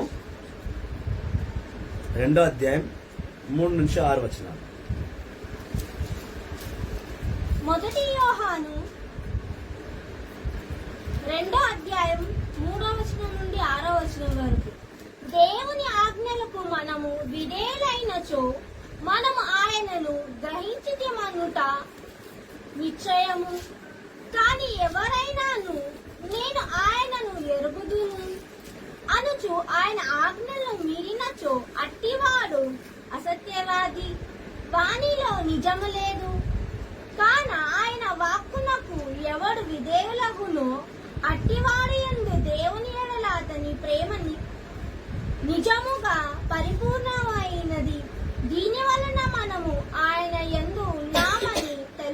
తెలుసుకొనుచున్నాము. ఆయన యందు జీవించుచున్నామని చెప్పుకొనేటి వాడు క్రీస్తు యేసు వలె జీవింపవలెను. మళ్ళీ ఒకసారి 3వ వచనం మాత్రం చదువు. 1 యోహాను 2:3 దేవుని ఆజ్ఞలకు మనము విధేయులైనచో మనిషి అనేవాడు అభిషేకించుడు వారైనప్పుడు ముందు దేవుని ఆజ్ఞలకు తల వంచాలి. దేనికి తల వంచాలి? నువ్వు దేవుని ఆజ్ఞకి, దేవుని మాటకు ముందు నువ్వు తల వంచాలి. ఆయన మాట నువ్వు తల వంచకుండా నేను సేవకుడిని, నేను సేవకురాల్ని, నేను క్రైస్తవురాల్ని, నేను కథోలికుల్ని, నేను ప్రాటెస్టెంట్ని, నేను యూదుడిని అని చెప్పుకుంటే సరిపోదు. నువ్వు ఎవడైనా కావచ్చు, నువ్వు ముందు మానవుడివి. మానవుడు అనేవాడు దేవుని మాటకు లోబడాలి. దేవుని మాటకు లోబడలేని వాడు వేస్ట్. దేవుని ఆజ్ఞలకు మనము విధేయులు అయినచో మనము ఆయనను గ్రహించటమనుట నిశ్చయము. ఎప్పుడైతే నువ్వు దేవుని మాటకు, ఆయన ఆజ్ఞలను నువ్వు తల వంచుతావో నీకు ఆయన తెలిసిపోతాడు. ఆయన అంటే ఏంటి, ఆయన కార్యాలు ఏంటి, ఆయన వచనం ఏంటి, ఆయన ఉద్దేశం ఏంటి, ఆయన క్యారెక్టర్ ఏంటి, ఆయన మన నుంచి ఏమి కోరుకుంటున్నాడు, మనం ఆయనకి ఇలా ఎటు విధంగా ఆయన బట్టి జీవించాలని తెలిసిపోద్ది. బైబిల్ వాక్యం చదవలేంది ప్రభు ఎవరో నీకు తెలియదు. ప్రభు వాక్యం ఏందో తెలియకుండా గూగుల్లోకి ఏదో కొటేషన్ డౌన్లోడ్ చేసి డైరెక్ట్ గా ఫేస్బుక్ మీద, వాట్సాప్ మీద పెట్టి సేవకుల్ని ఇంక ఇష్టం వచ్చినట్టు మనం కమెంట్ చేయొచ్చు, మనం ప్రశ్నించవచ్చు అంటే ఎట్లా? గూగుల్ని కాదు, నువ్వు గూగుల్ తల్లిని కాదు నమ్ముకోవాల్సింది, యేసు తండ్రిని నమ్ముకోవాలి. గూగుల్ తల్లిని నమ్ముకుంటే ఏమీ రాదు. గుయ్య గుయ్య గుయ్యను గుబ గుయ్యమంటది గూగుల్ తల్లిని నమ్ముకుంటే. గూగుల్ తల్లిని కాదు నమ్మాల్సింది, యేసు తండ్రిని నమ్మాను. యేసు తండ్రిని నేర్పిస్తాడు నీకు వచనాలు, వాక్యాలు. గూగుల్ తల్లి కాదు. గూగుల్ తల్లి అజ్ఞాని, ఆఫే నేర్పిస్తుంది. యేసు తండ్రి వాక్యము, వచనము, సమస్తము, సర్వము నీట్ గా, క్లీన్ గా, అక్షరం పొల్లకుండా ప్రతిదీ నేర్పిస్తాడు ఆయన. ఆ అవసరం కూడా ఉంది. నేను గూగుల్లోకి డౌన్లోడ్ చేయను. రాత్రంతా కూర్చొని కష్టపడి మర్చిపోయినవన్నీ కూడా జ్ఞాపకం చేస్తూ ఆత్మీయ పరిశుద్ధాత్మ తండ్రిని బట్టి అన్ని రెడీ చేసుకుని దిగా. Praise the Lord, praise the Lord, praise the Lord, hallelujah. ఆయన అంటున్నాడు, ఎవరైతే వాక్యుని తెలుసుకుంటారో వారు యేసుని తెలుసుకుంటారు. ఎప్పుడైతే నువ్వు యేసుని పూర్తిగా తెలుసుకుంటావో గట్టివంటి ప్రశ్నగా నువ్వు జవాబు ఇవ్వగలుగుతావు. నన్ను ప్రశ్నించారు, ఇవాళ నేను జవాబిస్తున్నా. I know, so I answer. If I don't know, I keep shut my mouth. I don't answer if I don't know. What I know, I directly say I know. What I don't know, I directly say I don't know. I will learn. తెలిసింది నాకు తెలుసు అని ఖచ్చితంగా చెప్తా. తెలియకపోతే నేర్చుకుని మరి చెప్తా, కానీ చెప్తా. Praise the Lord, praise the Lord, hallelujah. 4వ వచనం ఉంటుంది, నువ్వు ఎప్పుడైతే బైబిల్ చదువుతావో, దేవుని నిబంధన తెలుసుకుంటావో ఆటోమేటిక్ గా నీకు దేవుడు అంటే ఏంటో తెలిసిపోతుంది. ఆయన మనిషి ఏంటి, ఆయన లోకంలో చెడు నన్ను ఎలా ఎత్తి చూపిస్తున్నాడు అన్ని తెలిసిపోతాయి. 5వ వచనం, 1 యోహాను 2:5. 1 యోహాను 2:5 కాన ఆయన వాక్కును ఎవడు విధేయుడగును అట్టివాని యందు దేవుని యెడల అతని ప్రేమ నిజముగా పరిపూర్ణమైనదని దీని వలన మనము ఆయన యందు ఉన్నామని తెలుసుకొనుచున్నాము. ఏమైంది? ప్రతి ఒక్కరు అంటారు, I love you Jesus, Jesus my life, without Jesus I am nothing. యేసు ప్రభువే నా జీవితం, యేసు ప్రభు లేకపోతే నేను ఏమీ లేను. ఇవన్నీ చెప్తున్నావే, ఇవన్నీ దేవుడు ఒప్పుకుంటున్నాడా? నువ్వు చెప్పిన ప్రతిదీ దేవుడు స్వీకరించుకుంటున్నాడా? స్టేటస్ లో పెడితే నీ కాంటాక్ట్ స్టేటస్ లో ఉన్నవాడు చూస్తున్నాడు దాన్ని. దేవుడి స్టేటస్ లోకి వెళ్ళి చూడు ఒకసారి. ఇప్పుడు అదే ఇక్కడ ఉంది బ్రదర్, కొత్తగా దేవుడి స్టేటస్ అంటే నీ మనసు. ఇక్కడ ఉంది పెద్ద స్టేటస్, ఇది ఎవరు చూడ్డు. నువ్వు పెట్టిన స్టేటస్ నువ్వే చూసుకోవాలి. నీ స్టేటస్ ని దేవుడు చూస్తాడు.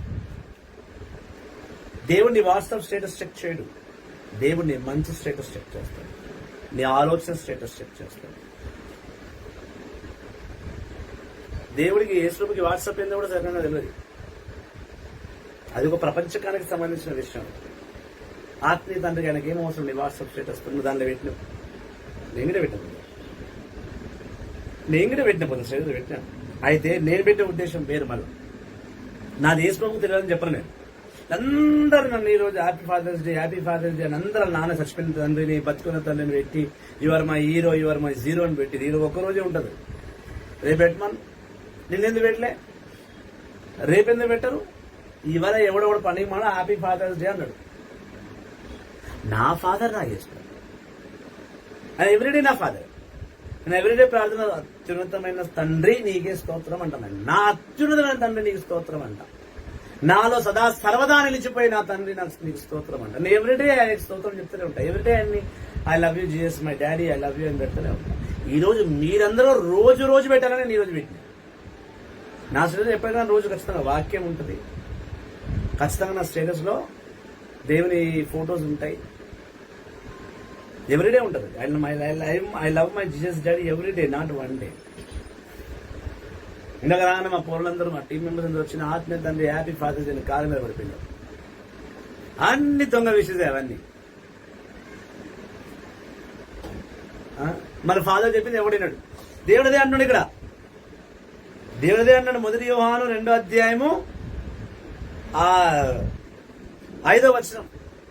నా వాక్యాన్ని నిజంగా ఒప్పుకొని ఆ వాక్యాన్ని బట్టి నువ్వు జీవిస్తేనే నువ్వు నన్ను ప్రేమించినట్టు. నా వాక్యాన్ని బట్టి నువ్వు జీవించకపోతే నన్ను ప్రేమించినట్టే కాదు. ఊరికే దొంగ ప్రేమలు చెప్పకు. మా యేసు ప్రభువు మీద I love you Jesus, I love you Jesus అంటే నడ్డి మీద దాన్ని కూర్చోబెడతాను పక్కకు. నడ్డి మీద ఎప్పుడు తగ్గుతుందంటే మంచి ఆరోగ్యం చూసి గిఫ్ట్ ఇస్తాడు. నువ్వు ఆయనకి ఏమైనా గిఫ్ట్ ఇస్తావో లేదో కానీ ఆయన మంచి మంచి gift ఇస్తుంటాడు.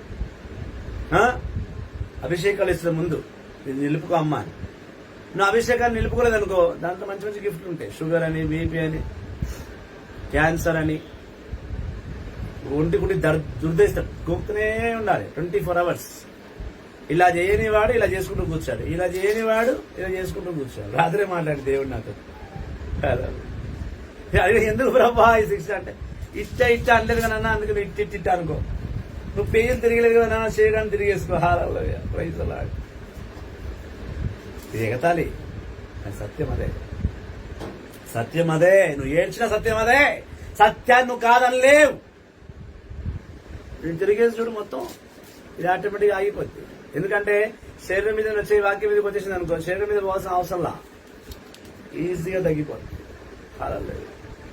Praise the Lord, praise the Lord, praise the Lord. మాధవ అంటున్నాను అనమాట. ఇట్లా మాట్లాడతారే నీ దగ్గర కూడా ప్రేయర్ చేయండి రాడు, నో ప్రాబ్లం.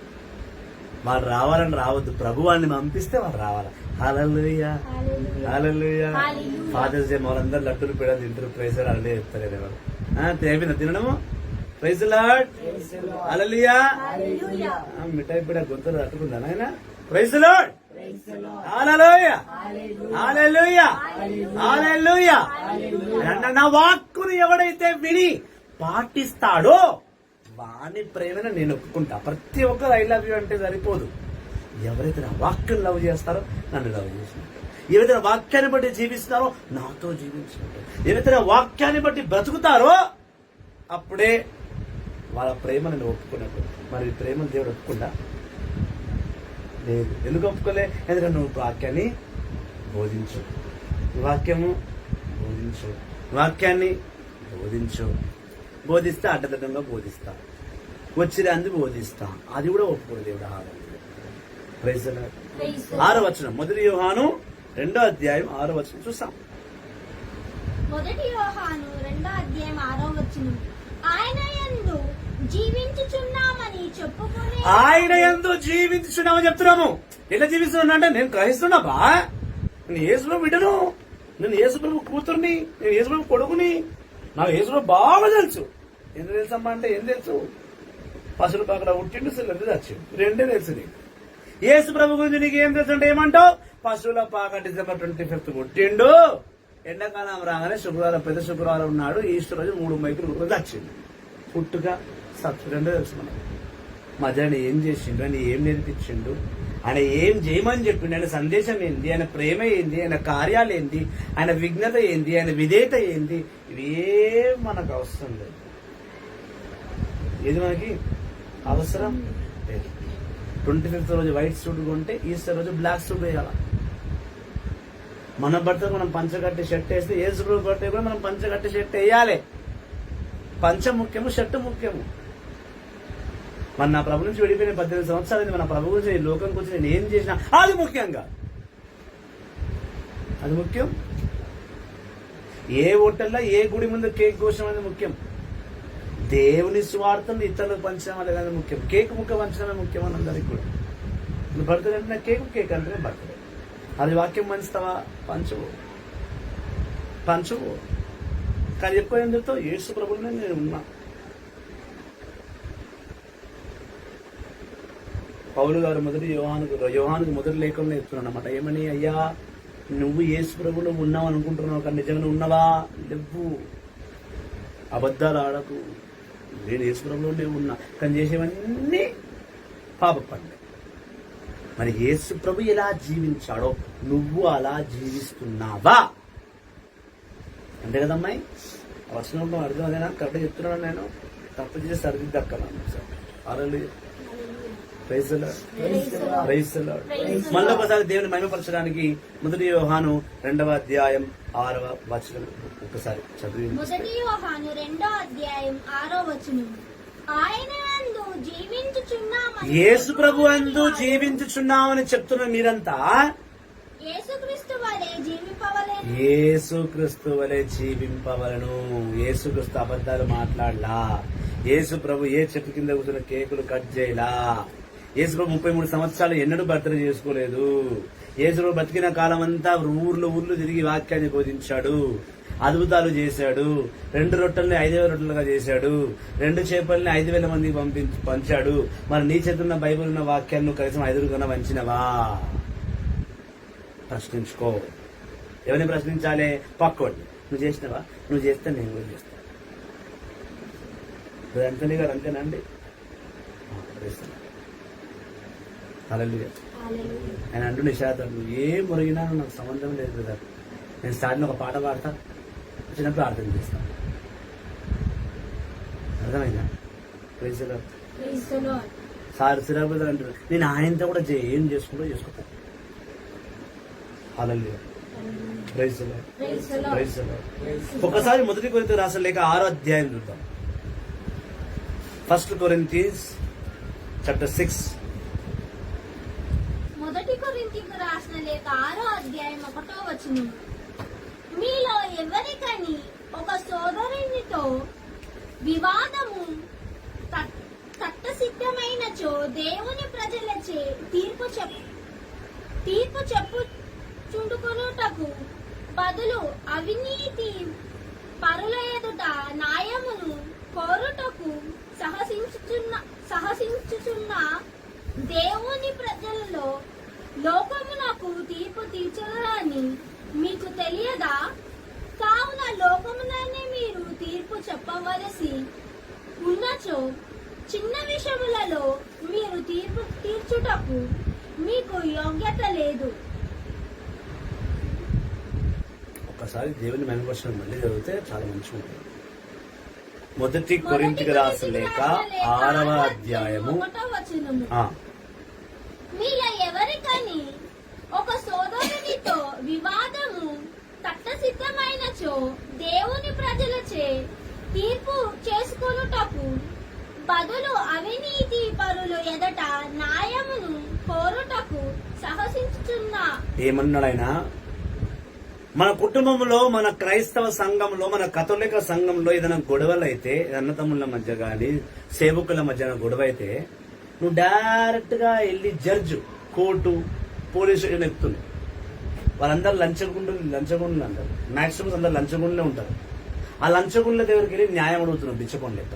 అసలు నువ్వు నిజానికి న్యాయం అడగాల్సింది ఎవరిని? నిజానికి నీ మీద తీర్పు విధించమని అడగాల్సింది ఎవరిని? నువ్వు నీ సంఘ పెద్దలను, నీ చర్చ్ ఉన్న ఫాదర్ ని, నీ సంఘంలో ఉన్న పాస్టర్ ని, నీ సంఘంలో ప్రాఫిట్ ని వెళ్లి అడగాల. నువ్వు నీ సంఘంలోనే నీ సమస్యను పరిష్కరించుకోవాలా. నీ సంఘంను దాటి పోలీస్ స్టేషన్ కి, జైలుకి ఎప్పుడు పోతావంటే నీ సంఘంలో సంఘ పెద్దలు నీ సమస్యను పరిష్కరించలేకపోతే అప్పుడు నువ్వు పోలీస్ స్టేషన్ కు, జైలుకు వెళ్ళాలా. మత్తయి సువార్త 7వ అధ్యాయంలో యేసు ప్రభు ఎవరి మీద తీర్పు విధించకు అని అన్నాడు. మరి పౌలు గారితో యేసు ప్రభు ఎలా మొదటి కొరింథీయులకు రాసిన లేఖ 6వ అధ్యాయంలో సమస్య వస్తే దేవుని సేవకుల దగ్గరికి వెళ్లి మీ సమస్య వాళ్ళకి చెప్పి వాళ్ళ దగ్గర తీర్పు విధించబడండి అని ఎందుకు అంటున్నాడు అంటే సేవకులు తీర్పు విధించవచ్చు. విధించవచ్చా? నువ్వు సేవకుల్ని పట్టుకొని నువ్వెవరు అని అడగకూడదు కదా. అందులో వాక్యం తెలిసిన సేవకుని అస్సలే అడగకూడదు నువ్వు ఎవరని. అడుగుతావా? అడగవా? మొదటి కొరింథీయులకు రాసిన లేఖ 6వ అధ్యాయంలో అంటున్నాడు, ప్రశ్నిస్తున్నాడు, నీకు సమస్య వస్తే ముందు సంఘ పెద్దల దగ్గరికి పో, సంఘ పెద్దల మధ్య కూర్చొని వాళ్ళ ద్వారా నువ్వు సమస్యని పరిష్కరించుకో. నువ్వు డైరెక్ట్ లంచగొండల మధ్య దగ్గరికి వెళ్ళిపోయి వాళ్ళని న్యాయం చేయరామంటే వాళ్ళకి దేవుని వాక్యమే తెలియదు, వాళ్ళు ఎట్లా న్యాయం చేస్తారు నీకు? వాక్యం తెలిసిన దగ్గరికి పో, వాడు నీకు న్యాయం చేస్తాడు. వాక్యం తెలిసిన దగ్గరికి వెళ్ళు, వాడిని కేసుని దేవుని దగ్గర తీసుకెళ్లి ద అల్టిమేట్ జడ్జ్ సర్వశక్తి గల యేసుక్రీస్తుని దగ్గరికి వెళ్లి నీ తీర్పు విధించమని ఆయన అడుగు. నీకు సమస్య వస్తే దైవజనుడు, ఒక దైవజనుడు ఈ లోకం మీద జడ్జిమెంట్ ఇవ్వవచ్చు. మొదటి కొరింథీయులకు రాసిన లేఖ 6వ అధ్యాయం 1-2 వచనాలు చెప్తున్నాయి. మళ్ళీ చదువు. మొదటి కొరింథీయులకు రాసిన లేఖ 6వ అధ్యాయం 1వ వచనం, మీలో ఎవరికని ఒక సోదరునితో వివాదము తట్టసిద్ధమైనచో దేవుని ప్రజలచే తీర్పు చెప్పుచుండుకొనుటకు బదులుగా అవినీతి పరులైన దేవుని సేవకుడు వెళ్ళి చెప్పుకున్నట్టు బదులుగా నువ్వు అవినీతులు బాగా లంచగుళ్ళ దగ్గరికి వెళ్లి నువ్వు న్యాయం అడుగుతున్నావు. వాడు నిన్ను బ్రైబింగ్ చేస్తున్నాడు. సొమ్మిస్తే న్యాయం చేస్తాడు. నీకు కావాల్సిన న్యాయం నువ్వు సొమ్మిచ్చి కొనుక్కున్నావు. అది న్యాయం కాదు, అది తీర్పు కాదు. వాక్యం తెలియక ఎక్కడికో పరిగెడుతున్నావు. ముందు దైవజనుల దగ్గర రావాలి. నువ్వు తప్పు జరిగితే అవినీతి పరుల ఎదుట న్యాయమును కోరుటకు సాహసించుచున్న దేవుని ప్రజలు లోకమునకు తీర్పు తీర్చుదురని మీకు తెలియదా? దేవుని ప్రజలు, మళ్ళీ చదువు తల్లి అది మళ్ళొక్కసారి. దేవుని ప్రజలు లోకమునకు తీర్పు తీర్చుదురని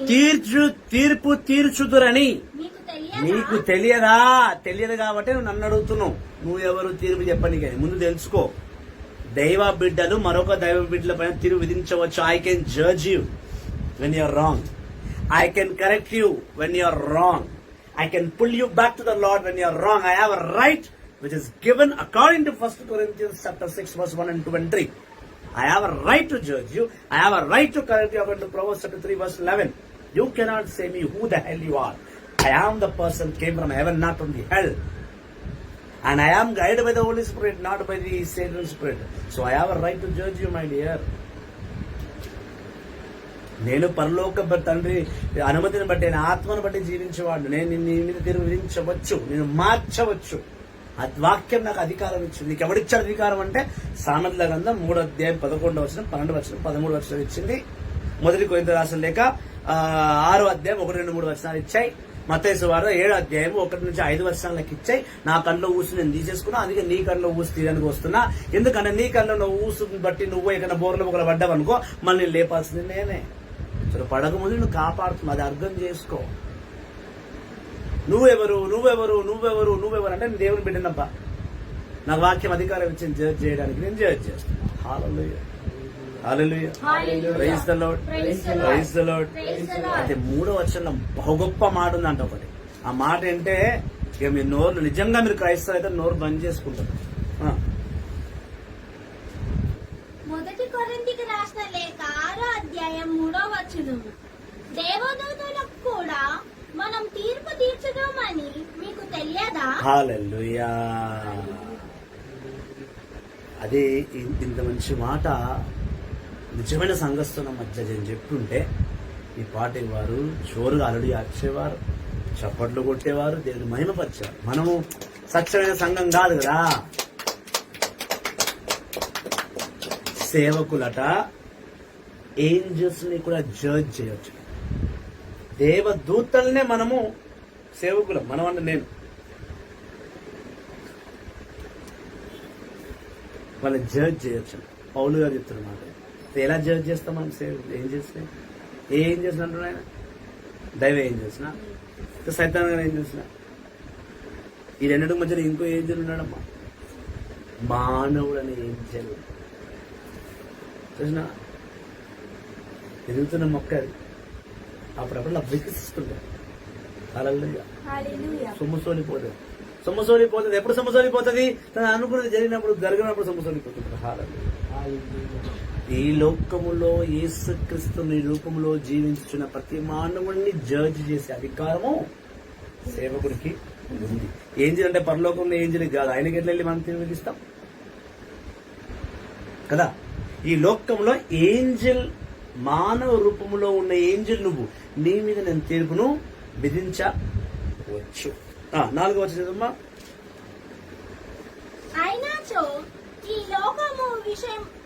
లోకపు విషయములలో తీర్పు చెప్పుట ఎంత? కనుక అట్టి వివాదములు సంభవించినప్పుడు దైవ సంఘముచే తునీకరింపబడిన వ్యక్తుల యొద్దకు విచారణమునకై వానిని తీసుకొని పోరాదా? మీకు సిగ్గు లేదు? సోదరుల మధ్య వివాదములు తీర్పగల వివేకవంతుడు మీలో ఒక్కడైనా లేడా? ఏమన్నాడైనా? పౌలు గారు ఏమన్నాడు? నీ సంఘంలో సమస్య వస్తే నీ సంఘ పెద్దల దగ్గర పోకుండా, చర్చిలో ఉన్న వారి దగ్గర పోకుండా పక్కుడు దగ్గర పోతున్నావు, నీకు సిగ్గు లేదా? ఎంత పెద్ద మాట అండి, ఎంత పెద్ద మాట అన్నారు సార్ పౌలు గారు. సిగ్గు లేదా నీకు? నేను సిగ్గు తప్పుతున్నాను కదమ్మా, నాకు సిగ్గుంది. నా సంఘంలో తప్పు చేసి సరిదిస్తాను, ప్రశ్నించినప్పుడు సరిగ్గా ప్రశ్నిస్తా, జవాబిన దమ్ము కూడా నాకుంది. ఒక్కసారి సిగ్గులున్న పదం మళ్ళీ ఒకసారి మళ్ళీ మళ్ళీ మళ్ళీ మళ్ళీ చదవమ్మా. మొదటి కొరింథీయులకు రాసిన లేఖ 6వ అధ్యాయము 5వ వచనం. Shame on you. In English it says, shame on you. Why you are going for justice? You are going for justice to other people. Why don't you go for justice to the servants of God? దేవుని సేవకుల దగ్గరికి పోతలేవు కదా, నీకు సిగ్గు లేదా? అక్కడ ఎక్కడో లంచగుండ దగ్గరకు పోయి న్యాయం అడుగుతున్నావు. దేవుని పిల్లల దగ్గర కదా నువ్వు అడగాల్సిన న్యాయం. సిగ్గు లేదా నీకు? పౌలు గారు అడుగుతున్నాడు. నాకు సిగ్గుంది కాబట్టి రేషం ఉంది కాబట్టి నా పొడుచుకొని వచ్చి నేను వచ్చి వాక్యం బోధిస్తున్నాను, సరిదిద్దుతున్నా. ప్రియ సహోదరులారా, నేను దాన్ని కూడా ఒప్పుకుంటున్నాను. ఎంత బాధాకరమైన విషయం. నువ్వెవడరా అంటున్నారు. అర్థమైందండి ఎవరిను?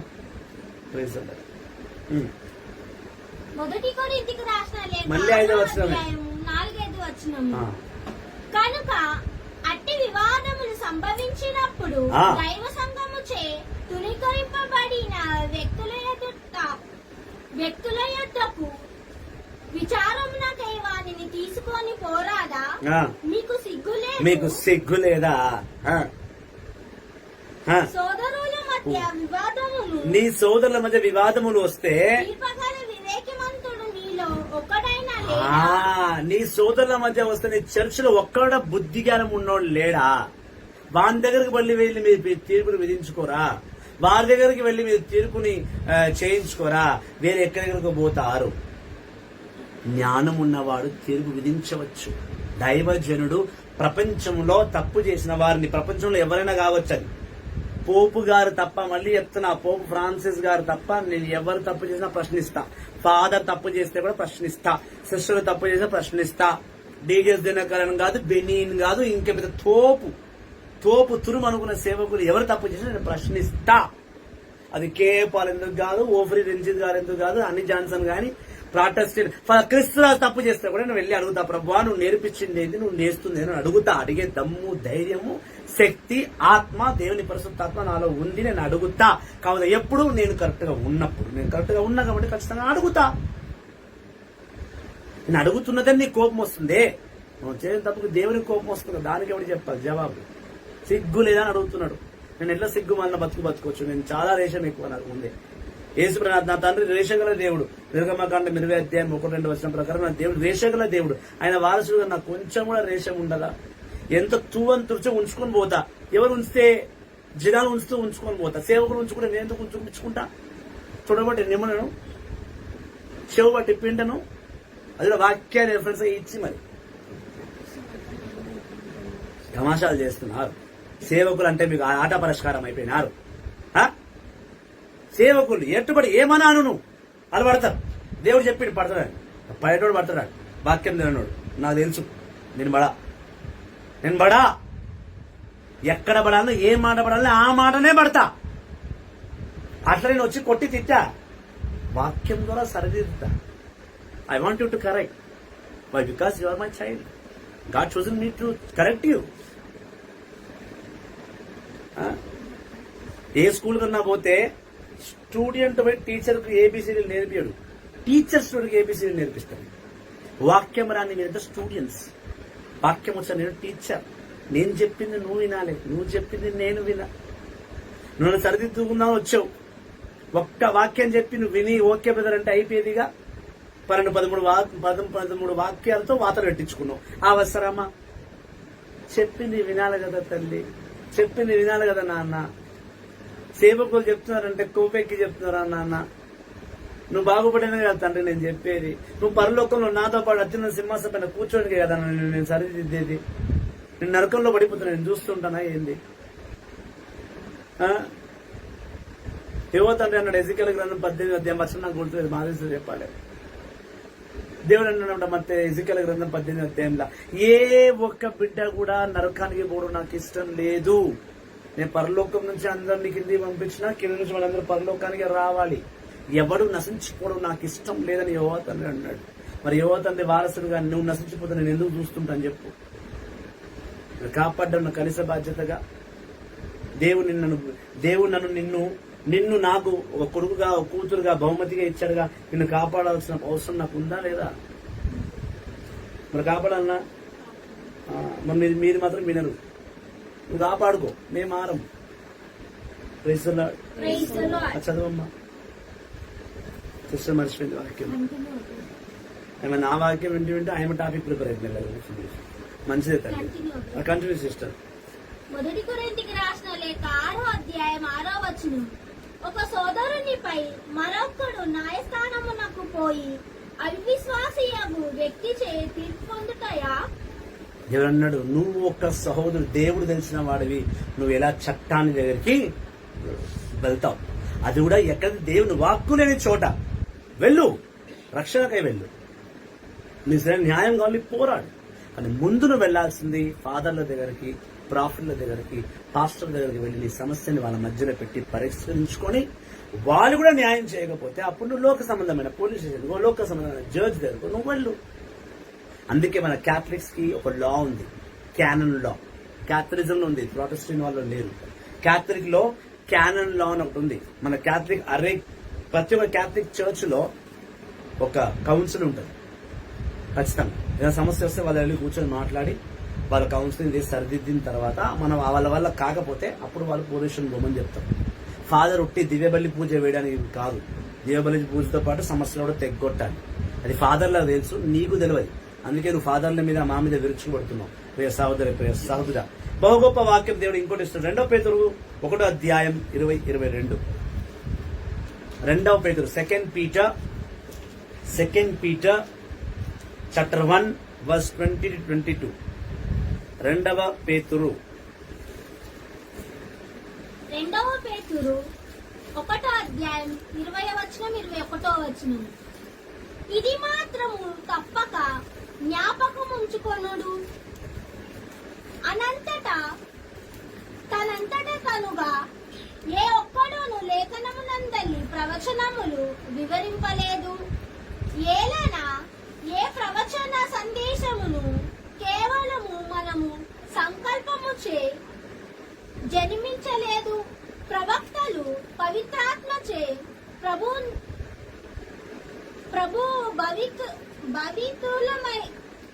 భవితులమై దేవుని నుండి జన్మించిన సందేశముని పలికిరి. మళ్ళొక్కసారి 2 పీటర్ 2వ పేతురు 1వ అధ్యాయం 20 వచనం. 2 పేతురు 1వ అధ్యాయం 20వ వచనము. ఇది మాత్రము తప్పక జ్ఞాపకముంచుకొనుడు. ఇది మాత్రం తప్పక ఒక జ్ఞాపకం పెట్టుకో.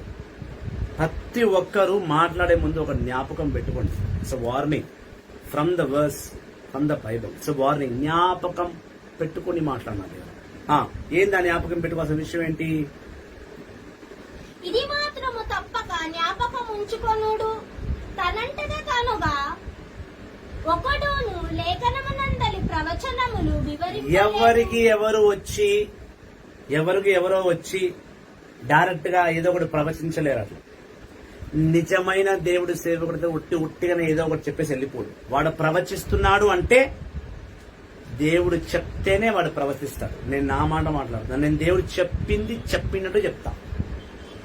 దేవుడు చెప్పింది నేను చెప్పను. నాకు దేవుడు చెప్పింది నాకు తెలియదంట. దేవుడు చెప్పినంటే మాత్రం వాళ్ళతో ఆ పని చేయించే వరకు నేను వదిలిపెట్టా. Praise the lord. ప్రవచనం సొంతంగా ప్రవచించలేము. దేవుని ఆత్మ ద్వారానే ప్రవచించగలుగుతాం. ఆయన ఆత్మ లేదు నువ్వు ప్రవచించలేవు. ప్రవచనం అంటే ప్రాఫెసైజ్, prophetic. Without God's will, without God's understanding, without God's wisdom and knowledge, you can't prophetic anything. You can't prophesize anything. Until and unless God says to you, then only you will prophesize. ఏలనా ఏ ప్రవచన సందేశమును కేవలం మానవ సంకల్పముచే జన్మింపలేదు. అది దేవుడు నీకేమని చెప్తున్నానంటే సోదరా, అది దేవుడి నుంచి పుట్టుకొచ్చింది, మానవు నుంచి పుట్టుకురాలి. ఇది తప్పు నేను చెప్పలా, నా యందు దేవుడు నీకు చెప్తున్నాడు. ఇది ఒప్పు, ఇది నేను చెప్పలా, దేవుడు నా యందు నీకు చెప్తున్నాడు. ఇది చెయ్యి, నేను చెప్పలా, దేవుడు నా యందు నీకు చెప్తున్నాడు. ఇది చెయ్యకు, ఇది నేను చెప్పలా, దేవుడు నా యందు నీకు చెప్తున్నాడు. ఇది దేవుడు చెప్పే మాట. ప్రవచనం చాలా మంది ఏం చేస్తారు, వినరు. వాళ్ళ కష్టాలే ముఖ్యం, వాళ్ళ ప్రాణాలు ముఖ్యం. ఒకసారి వాళ్ళు ఎలా ఫీల్ అయిపోతారు అంటారంటే, ఇప్పుడు నేను దేవుని మాట వినుకుంటూ కూర్చుంటే నావన్నీ ఎవడు కడతాడు, నాకు ఎవడు ముద్ద అన్నం పెడతాడు? దేవుడు పెట్టడు. నువ్వు డిక్లేరింగ్ చేస్తున్నావు అంటే దేవుడు పెట్టడు. ప్రాణాలు ఇచ్చినప్పుడు నీకు పువ్వ పెట్టడు. నువ్వు కష్టపడి పెడితేనే అది. దేవుడు చెప్తున్నాడు, వద్దురా బాబాడి పోకరా, బోర్లకు గల వాడితో ప్రాణం పోగొట్టుకుంటావు. ప్రాణం పోయినకి ఏం చేస్తావు? చచ్చిపోయిన శవం మీద వాడి దొంగ, అయ్యో నేను విని ఉంటే బాగుండేది. ఇప్పుడు విని ఏం చేస్తావు? విని ఎనుకొస్తావా? రావు. దేవుడు నీకు ఒక అవకాశం ఇచ్చాడు, ఒక చోట ఇచ్చాడు, నీకు ఒక అవకాశం ఇచ్చాడు. దీనివల్ల నీ సమస్య తెగుతుందమ్మా, వీడి పోగు. లేదు, నా అత్యాశ సరిపోదు, నేను సరిదిద్దలేను కాబట్టి నేనే అన్నీ అనుభవిస్తాను. ఆమె హీరోయిన్. ఇప్పుడు మా ఇంటికి అయ్యో పావో నేను ఆపస్వపడ్డామా, నీ పావో ఇలా నీ పావి కడులు పేచి పక్కన వెచ్చి కళ్ళు కుడుకుమటాలని నించుకుని ఎంగో పోయి ఓడరా కష్టపడుతు. உன் செலுத்த நம்புக்குதானா உன் செலுத்த கொடுத்த ஆண்டவர் நீ நம்ப மாட்டான். கடைக்கார உயிர்ப்பிக்குவா, ஏன் உயிர்ப்பிக்குவா? கళ్ళు பிக்குவா வந்தாங்க, கళ్ళు நடந்தா உட்காந்துக்கிறார் சேர்மன், ஏன் உயிர்ப்பிக்குவா? பை நீ தான் என்ன கேட்குவ? கள்ள போய் கேட்குவியா? కారణం ప్రవచనం మానవుడి నుంచి పుట్టలా, ప్రభు నుంచి పుడుతుంది. బుద్ధున్నోడు వింటాడు, బుద్ధి లేనోడు పక్కన పెట్టేస్తాడు. పక్కన పెట్టాడు, బుద్ధి లేడు. సింపుల్ చెప్పొచ్చు మనం, వెరీ సింపుల్. ఎవడు మంచుడు ఎవడు చెడ్డాడు మన ప్రవచనం బట్టి డిసైడ్ చేసేయచ్చు.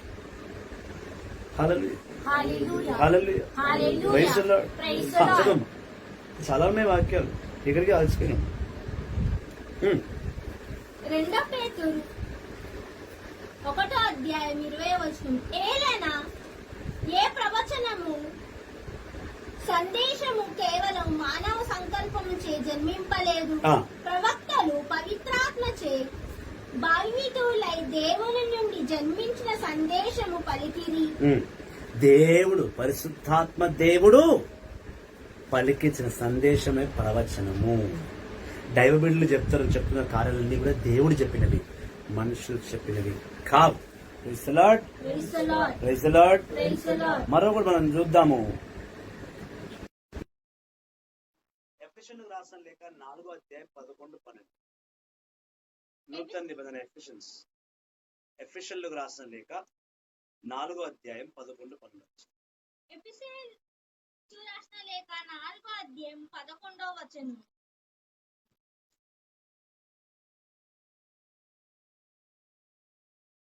మానవులకు అవసరములు ఇచ్చినది ఆయనయే. ఆయన గాను, కొందరిని ప్రవక్తలుగాను, కొందరిని సువార్తి కలుగున సువార్త బోధించే బోధకులు సువార్త బోధకులుగాను, కొందరిని కాపరులకు బోధకులగును నియమించెను. క్రీస్తు శరీరమును సంఘమునకై పాటుపడుటకు దేవుడు కొంచెమందిని సేవకులుగా, కొంచెమంది గురువులుగా, కొంచెమంది సేవకులుగా, కొంచెమంది గురువులుగా, కొంచెమంది ప్రవక్తలుగా, కొంచెమంది బోధకులుగా, కొంచెమంది కాపర్లుగా దేవుడు ఒక్కొక్కరిని ఒక్కొక్క వరముతో ఎన్నుకున్నాడు. ఎందుకు ఎన్నుకున్నాడు అంటే క్రీస్తు యేసు ఒక్క రాజ్యంను అందరూ కలిసి కడతారని. చాలా మంది ఏమంటారంటే నేను ఫాదర్ చెప్పిందే వింటా, అందులో ఈ ఫాదర్ చెప్పిందే వింటా. కొంచెమంది ఏమంటారు నేను రాజు బ్రదర్దే వింటా, ఇంకా వేరే ఎవరిది వినా. తప్పు. వాక్యం ఎవరు బోధించినా బోధనకు గౌరవం ఇవ్వాలి, బోధకుడికి కాదు. Don't follow the priest, don't follow the profit, follow the scripture, follow the word of God, not man. మనుషుల వెంబడి పరిగెత్తకు, దేవుని వెంబడి పరిగెత్తు. ఎఫెసీయులకు రాసిన లేఖ 4వ అధ్యాయము 11-12 వచనాలు చెప్తుంది. దేవుడు ఒక్కొక్కరిని ఎందుకు ఎన్నుకున్నాడంటే ఒకరికి ప్రవచించ వరం ఇచ్చాడు, ఒకరికి వాక్య బోధన వరం ఇచ్చాడు, ఒకరికి పాట పాడే వరం ఇచ్చాడు, ఒకరికి మ్యూజిషియన్ వరం ఇచ్చాడు. ఒక్కరికి అన్ని వరాలు ఇచ్చాడు. ఎందుకంటే వాడు దేవుని స్వార్థ బోధించడానికి కేపబుల్, వాడు అర్హతంగా ఉన్నాడు, మనకు అర్హత ఉంది, వాడిలో ఆ కేపబిలిటీ ఉంది. అందుకే దేవుడు వాడిని నిలబడించాడు. అట్లాంటి వారిని పట్టుకొని నువ్వెవరు చెప్పడానికి, నువ్వెవరు నా మీద తీర్పు విధించడానికి? ఎందుకో చెప్పాక బాగా విను. గంటన్నర వాక్యం చెప్పిన తెలుసు, నువ్వు గంటన్నర వాక్యం విను. 2 నిమిషాల నుండే గొప్ప. నీ మిగతా ప్రాబ్లమే అది. ఫుల్గా వినరు. స్టార్ట్లో 2 లైన్లు వింటారు, కట్. మీకు RRR సినిమా చూడడానికి 3 గంటల అవకాశం ఉంది, టైం ఉంటుంది. 3 గంటలు. బాహుబలి పార్ట్ 1 పార్ట్ 2 చూడండి ఉంటారు మీరు. రాజమౌళి సినిమాలకు ఉన్న ఫ్యాన్స్ ఎంత తక్కువనా? రాజమౌళికి ఫ్యాన్స్ అందరూ ఉంటారు, రాజన్నకి ఎవరు లేరు. రాజమౌళి మా బైబుల్ లేకుండా స్టోరీలని డబ్బు చేసి ఆ 2 గుర్రాలు పెట్టి 2 కత్తులు పెట్టి పటా పటా పటా పటా పటా పటా కొట్టిస్తే దాన్ని RRR, AAA, BBB, CCC, Baahubali 1, Baahubali 2, Baahubali 10 వరకు పెట్టినా చూస్తూ ఉంది. ఆయన స్టోరీలన్నీ మా బైబిల్ నుంచి తీసినవి. మా దావీదు రాజు యుద్ధాలు, మా ఫిలిస్తీన్ల యుద్ధాలు, అమోస్ యుద్ధాలు, ఈ యుద్ధాన్ని తీసుకొని ఆయన స్టోరీ చేసి దానికి 4 హీరోలు పెట్టి 4 హీరోలు పెట్టి 6 పాటలు పెట్టి not not not not not not అని మొత్తం నాటేసి కూర్చోబెట్టింది థియేటర్లో. పండుగ మన చెత్త కదవా రాజమౌళి గురించి విని మీరు ఎంత చెత్తముండావు. రాజన్న చెప్పేది వినరు. రాజన్న ఎవడాడు? నువ్వెవరా? ఎవరు నా చెప్పనీకే? రాజమౌళి చెప్తే ఇంట. ఆయన చుట్టం కాదు, నా పట్టం కాదు, నా క్రైస్తుడు కాదు, నా ఎవడు కాదు. ఆడు చెప్తే పక్కి ఇంట. దైవజనుడు రాజన్న చెప్తే ఏంటమ్మా? అందుకే అంటున్నానమాట. ఎక్కడన్నా ఇందాక సిగ్గులేదా? మర్చిపోయిన వర్షం. ఇప్పటి నుంచి అందరూ ఎట్లా అడుగుతాండి.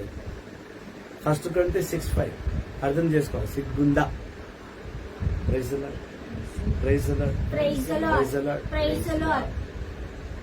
దీని తర్వాయి భాగం పెడతా. ఇంకా చాలా వర్షాలు ఉన్నాయి. సాయంకాలం 5 గంటలకు సేమ్ టాపిక్ ఇంగ్లీష్ లో ఉంటది. ఇంకో బ్రదర్ ఉన్న బెంగళూరులో, ఆయన కూడా వాక్యం తెలియదు. ఆయన పిలిచిన లైవ్కి ఆయన కూడా సరిదిద్దాలి వరకు నాకు ఆయనతో ఇవన్నీ సరిదిద్దుతా. దీని తర్వాయి భాగం రేపు 11 గంటలకు ఉంటుంది.